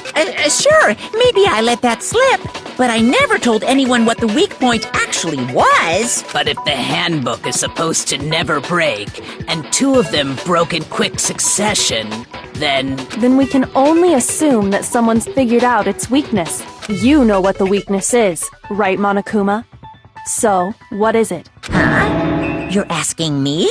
I think it's a necessary piece of information if you want this to be a fair trial. But if I tell you, and someone else decides to copy it, that would be very not good. Just tell us already! Why would we want to break our own handbooks? Oh well, I have a weakness for pushy demands. But you're sure you won't follow their example? Then allow me to make a special announcement. The weak point of my cutting-edge e-handbook is... when it's exposed to high temperatures for too long, it will suffer a meltdown and totally break! I flippin' knew it! You knew it? Yeah, because I found the handbook laying on the floor of the sauna. The temperature in the sauna can reach over 200 degrees.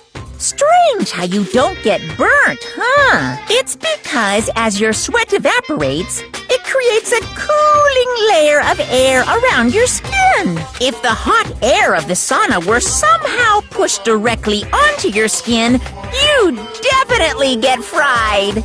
That layer of air would get blown away. That's why you may feel a burning when you move around. So when you're in a sauna, make sure to keep nice and still. Interesting. I learned one new fact today. That is a mere trifling speck of knowledge. Anyway, if you found the victim's handbook in the sauna, then the killer must have been purposely trying to raise its temperature in order to break it. Meaning the culprit somehow knew its weakness. But how'd they find out? Monokuma said he didn't tell anyone, right? Indeed. Quite the mystery.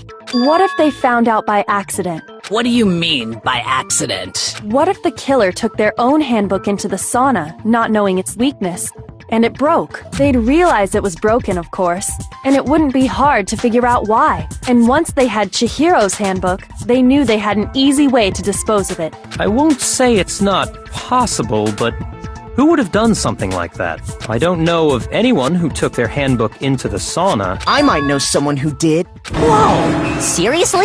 I think the one who may have taken their handbook into the sauna was...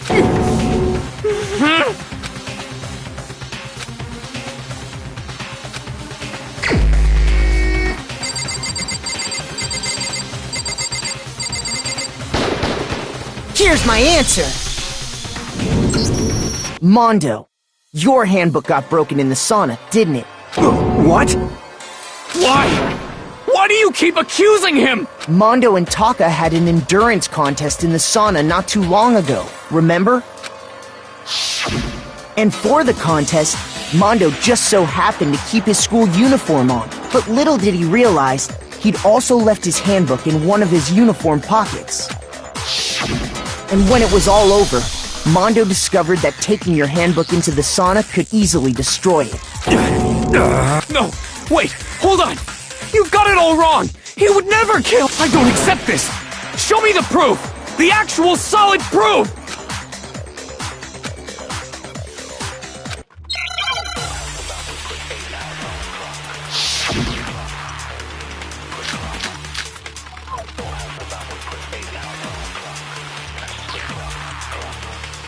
Let's test Makoto's assertion.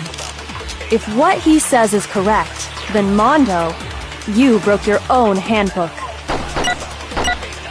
In other words, if Mondo's handbook is actually broken,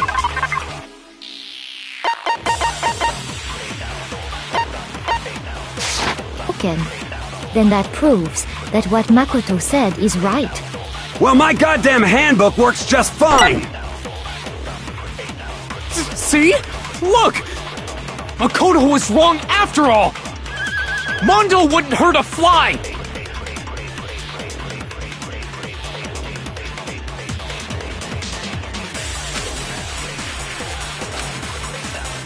Let's test Makoto's assertion. If what he says is correct, then Mondo.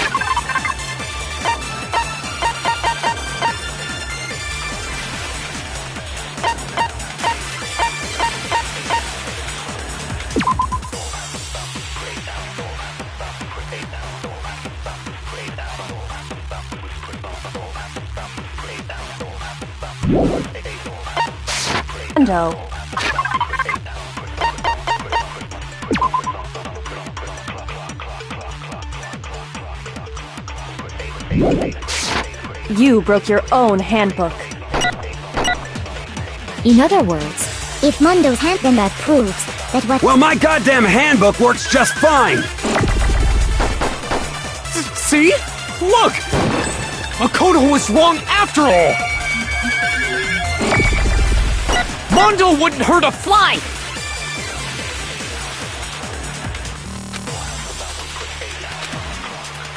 Let's test Makoto's if what he said you broke your own handbook. In other words, if Mondo, then that proves that... Well, my goddamn handbook works just fine!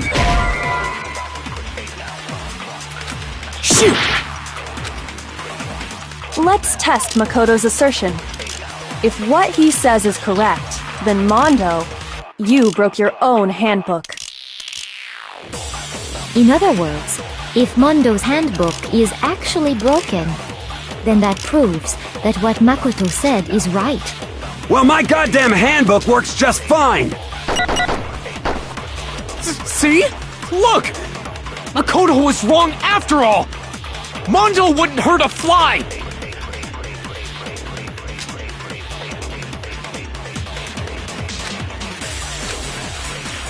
Let's test Makoto's assertion.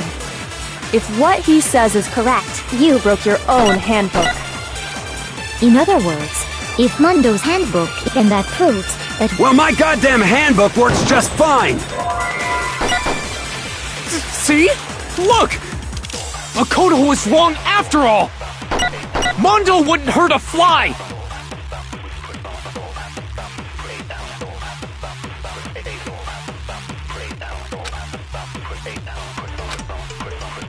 Let's test Makoto's assertion. If what he said, you broke your own handbook. In other words, if Mondo's hand, then that proves... Well, my goddamn handbook works just fine! See? Look! Makoto was wrong after all! Shoot! Let's test Makoto's assertion.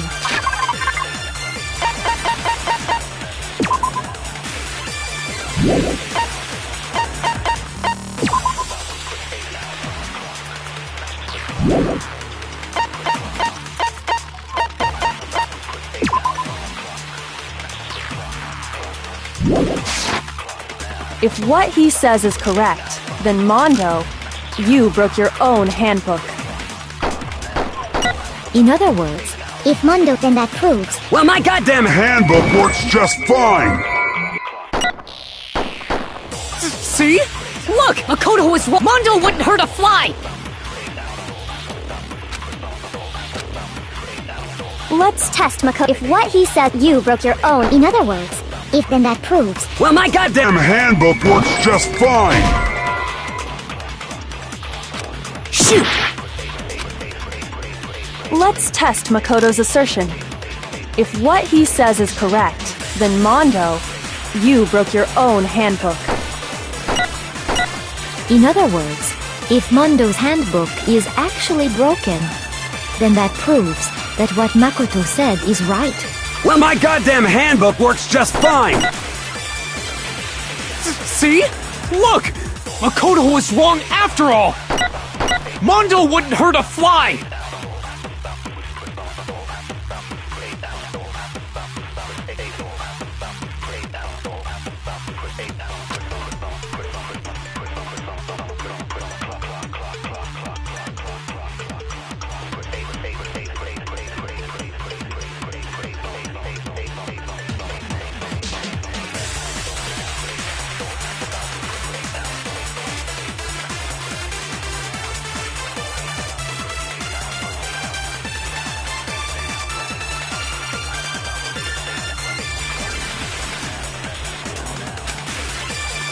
Let's test Makoto's assertion. If what he says is correct, then Mondo, you broke your own handbook. In other words, if Mondo's handbook is actually broken, then that proves that what Makoto said is right. Well, my goddamn handbook works just fine! No, that's wrong!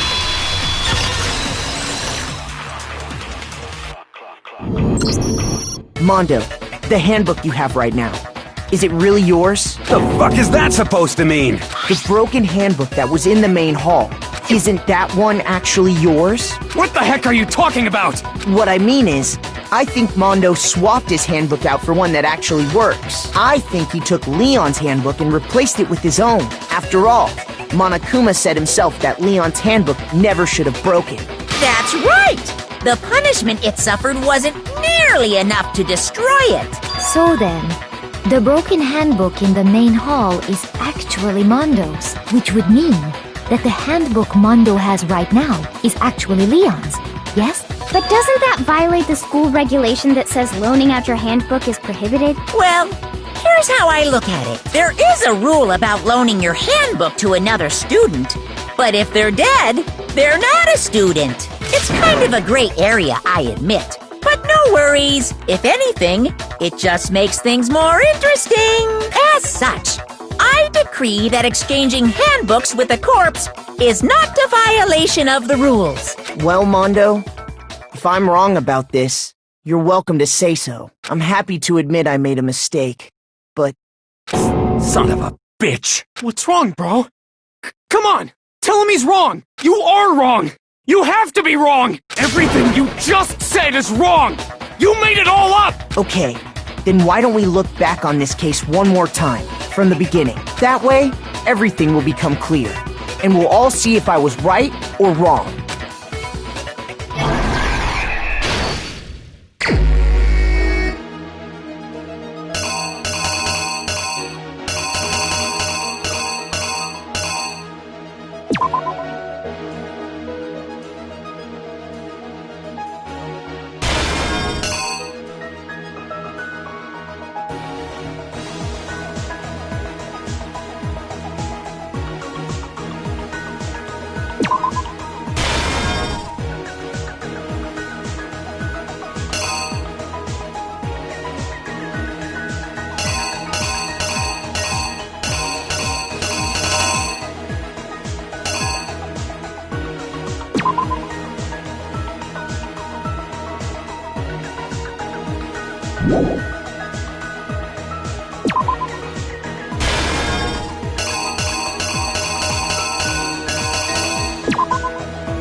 killer is you!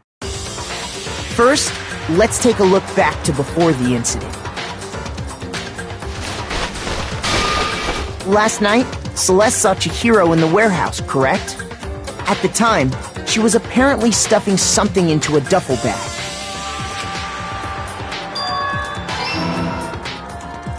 That something was a blue tracksuit. You can confirm this, right, Celeste?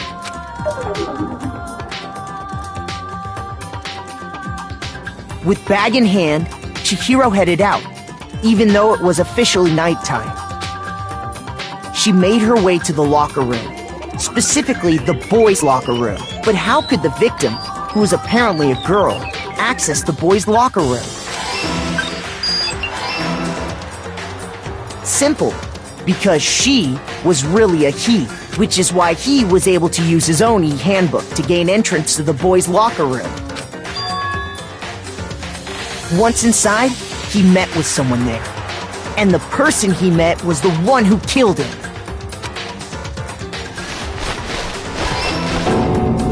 It seems likely that the killer grabbed the nearby dumbbell, approached the unsuspecting Chihiro,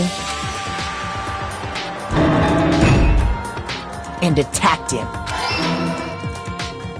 And that's where the bloodstains on the poster and carpeting in the boys' locker room came from.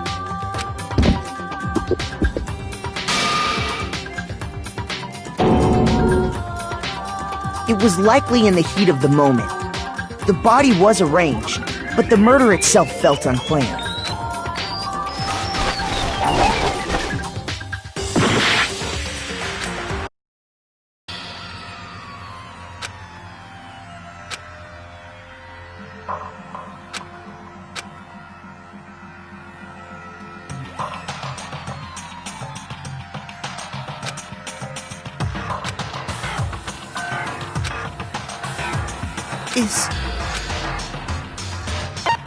I refuse to give up yet!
Here's exactly what happened.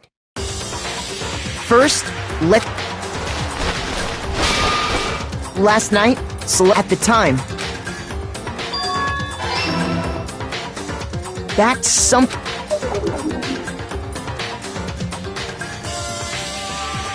With bag in hand, she made her. But how could the simple, which is why once inside, it seemed, and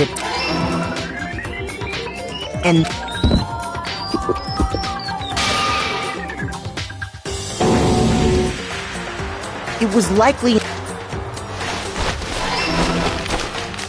which is why the killer hurried to try and hide the act. First, pulling up the bloodstained carpet, then removing the bloody poster, and finally carrying the corpse into the girls' locker room. A girl's handbook was necessary to get into the locker room, of course, but this alone doesn't prove that the killer was necessarily a girl. After all, Sayaka and Junko's handbooks had been placed in the main hall. Using one of those, a boy could get into the girls' locker room without much problem.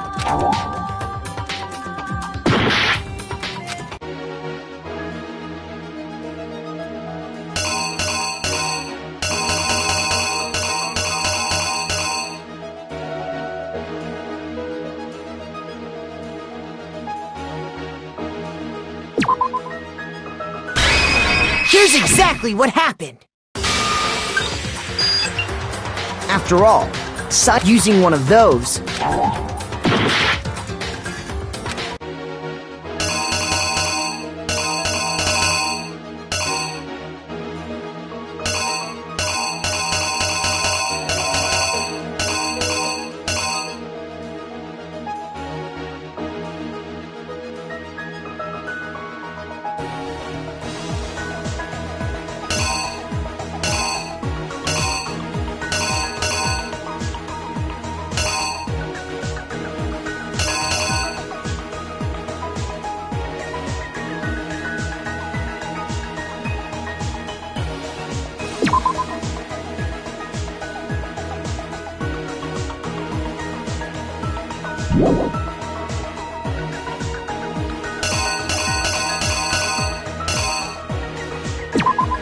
here's exactly what happened. After all, using one of those,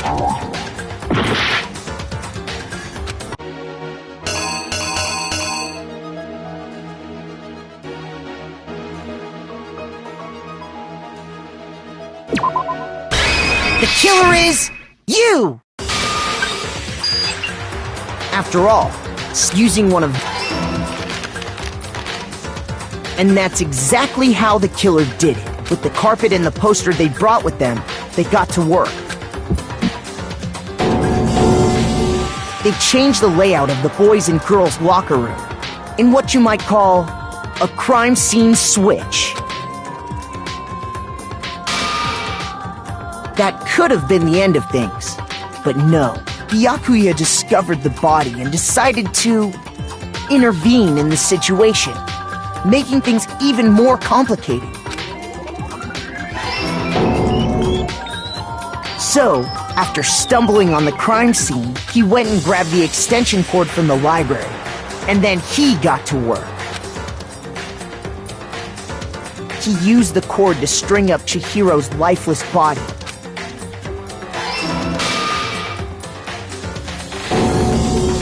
Then, using the victim's own blood, he left a grisly message there at the scene of the crime. He wanted to create the illusion that Genocide Jack was responsible for the slaughter.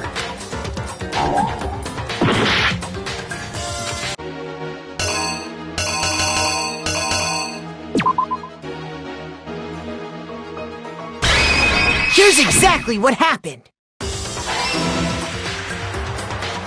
And around the same time that Byakuya was putting together this facade, the killer, having already disposed of Chihiro's bag and other belongings, arrived at the sauna. There, they planned to destroy the last piece of evidence, Chihiro's handbook.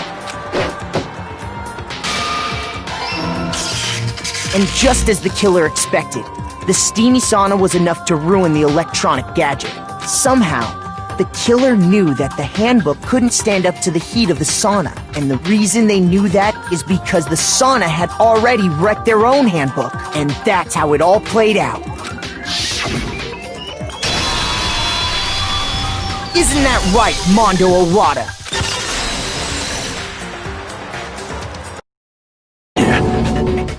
Wait! No, this can't be right. Where's your evidence? Yeah! Where's your evidence? You need evidence! You need proof! Without any proof, you can't pin any of this on him!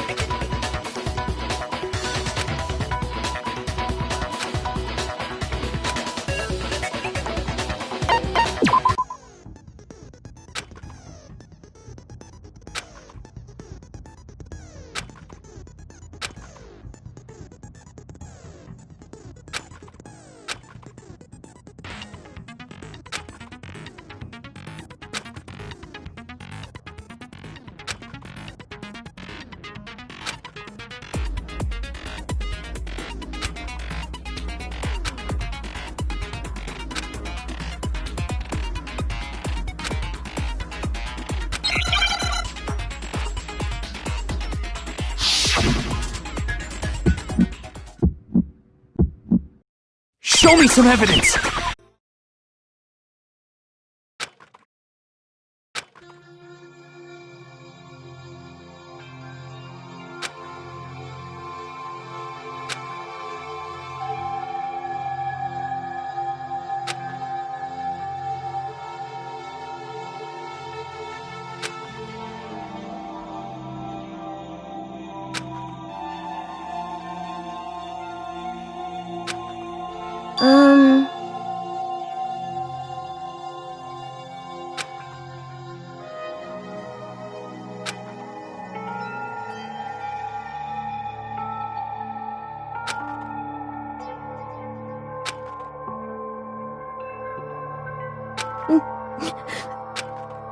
Weak.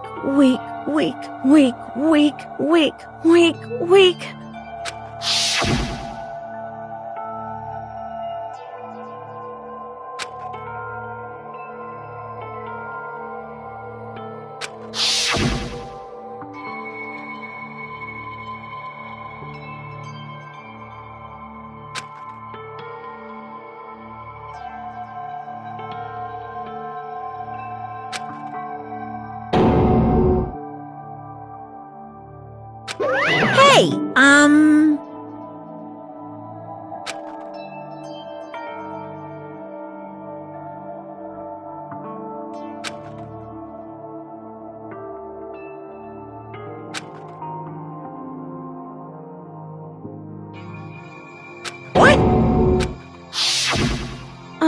I'm sorry.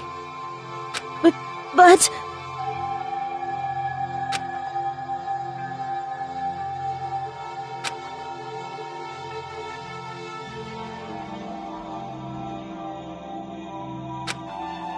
That's right.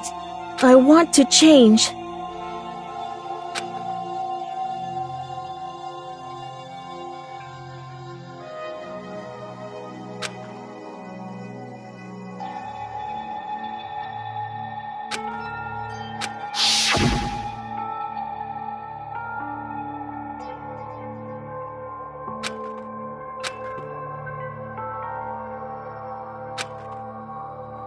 hey,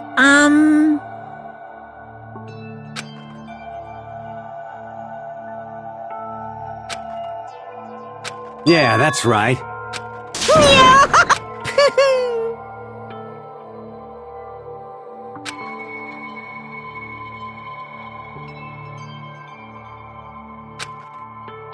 Uh-huh.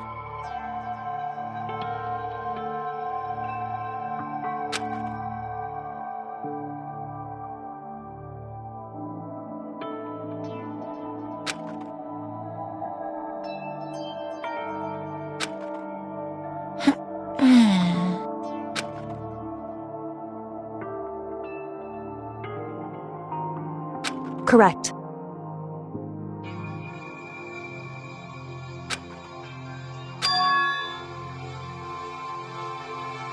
Indeed. Certainly.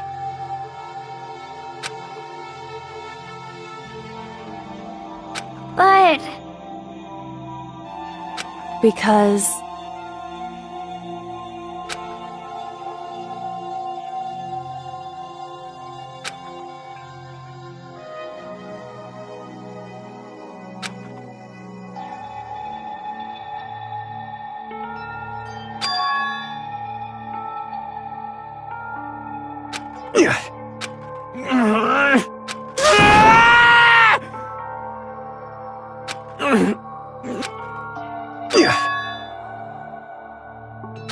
I knew it.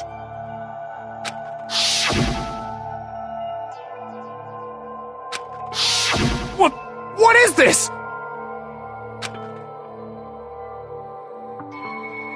You're wrong! Don't make me repeat myself.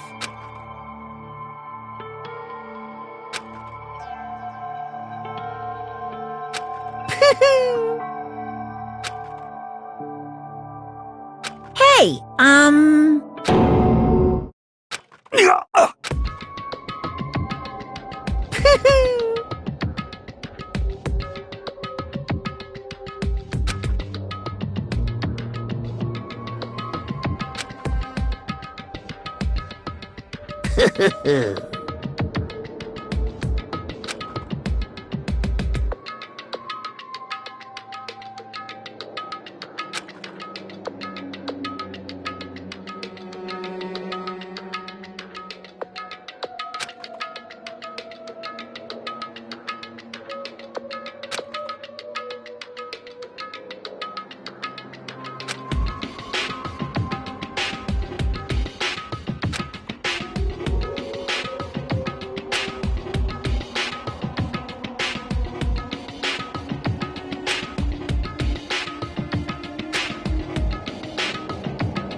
I just...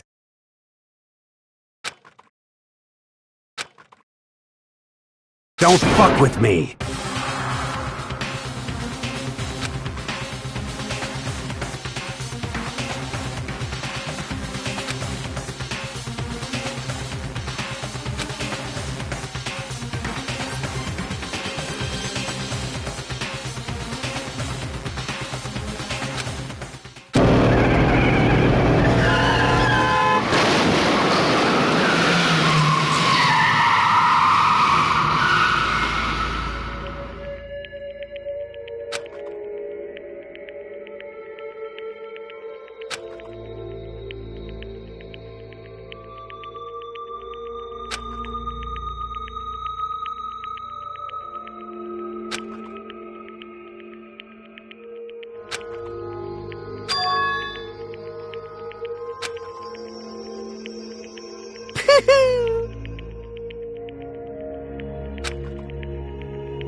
I just...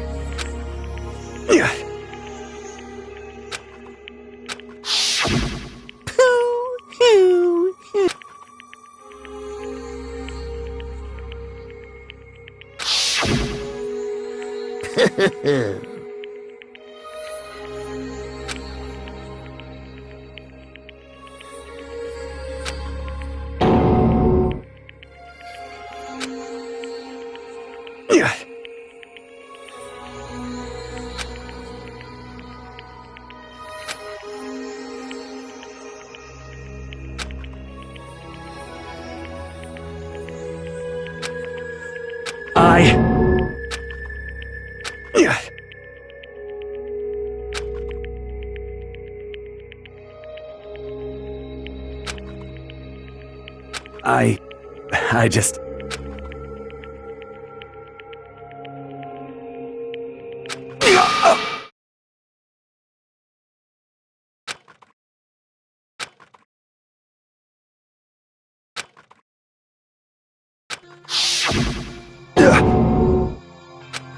I'm sorry.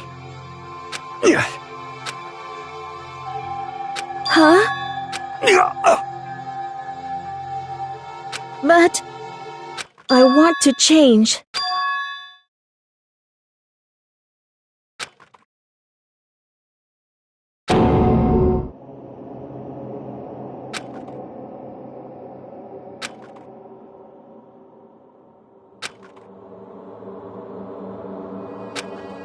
You piece of... What? What? Huh?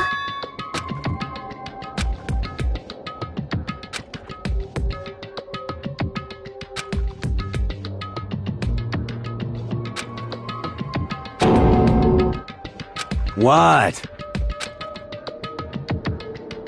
No!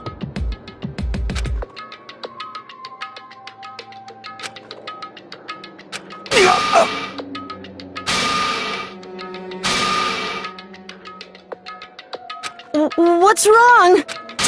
Damn you! I just wanted to... Yeah, that's right.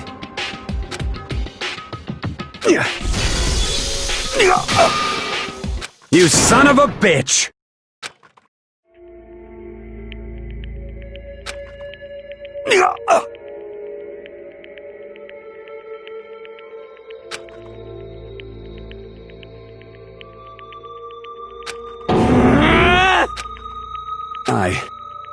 I killed Chihiro. Even after all this time, I'm still just as weak as I've always been. And thanks to that, I did something I can never take back.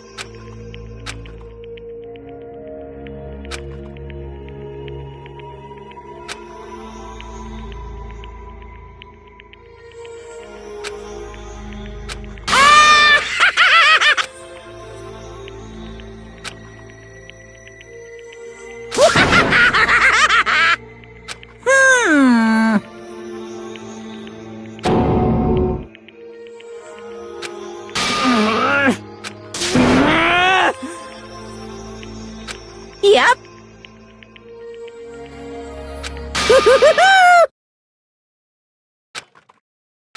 It can't be. Well now. Ridiculous. Now then, I've prepared a very special punishment. Let's give it everything we've got. It's punishment time! Sorry, man. I couldn't keep the promise we made. From one man to another.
This? Naturally. Hey. However... What?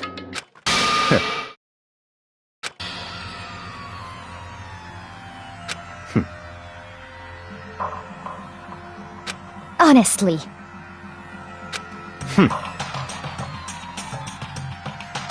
There is nothing to be done.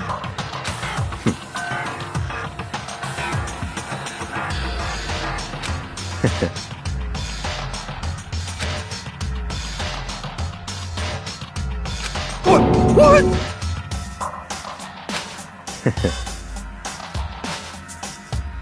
Well...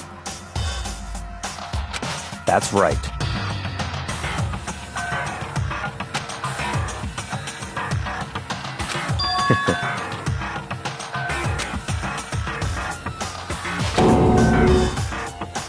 I see. But...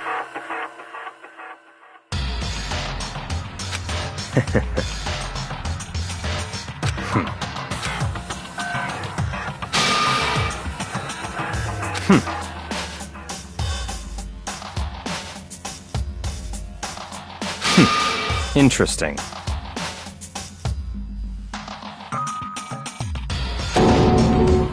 Correct. Indeed. Hey, What's this? you...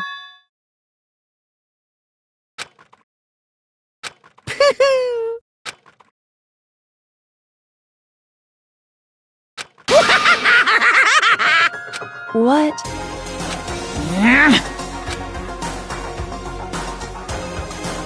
Damn. Huh? What the heck?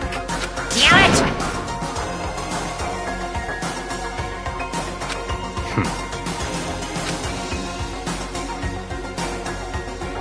Ooh, how exciting!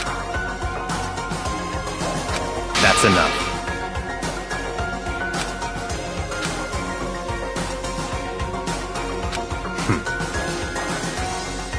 In the name of my family. You're getting all riled up!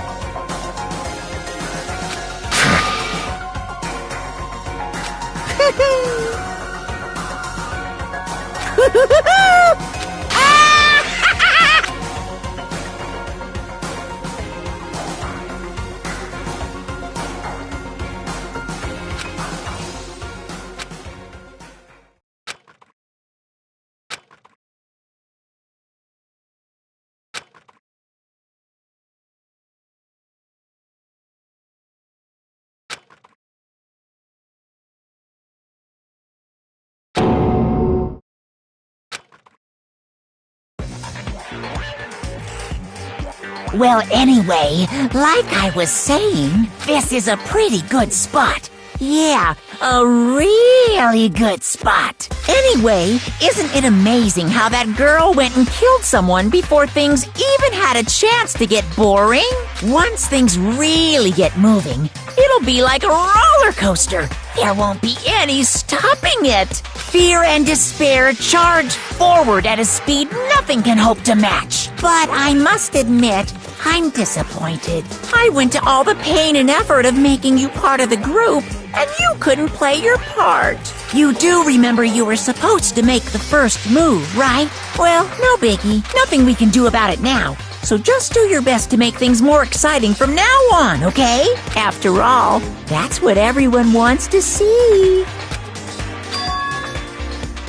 As long as you don't want to know my measurements, fire away! Ooh, my, you really took me by surprise there. I know I said you could ask anything, but super denied, ultra denied, demonic denied, because you see, that's my ace in the hole. And nobody'd be dumb enough to reveal that, right? No matter how close they were to their friends.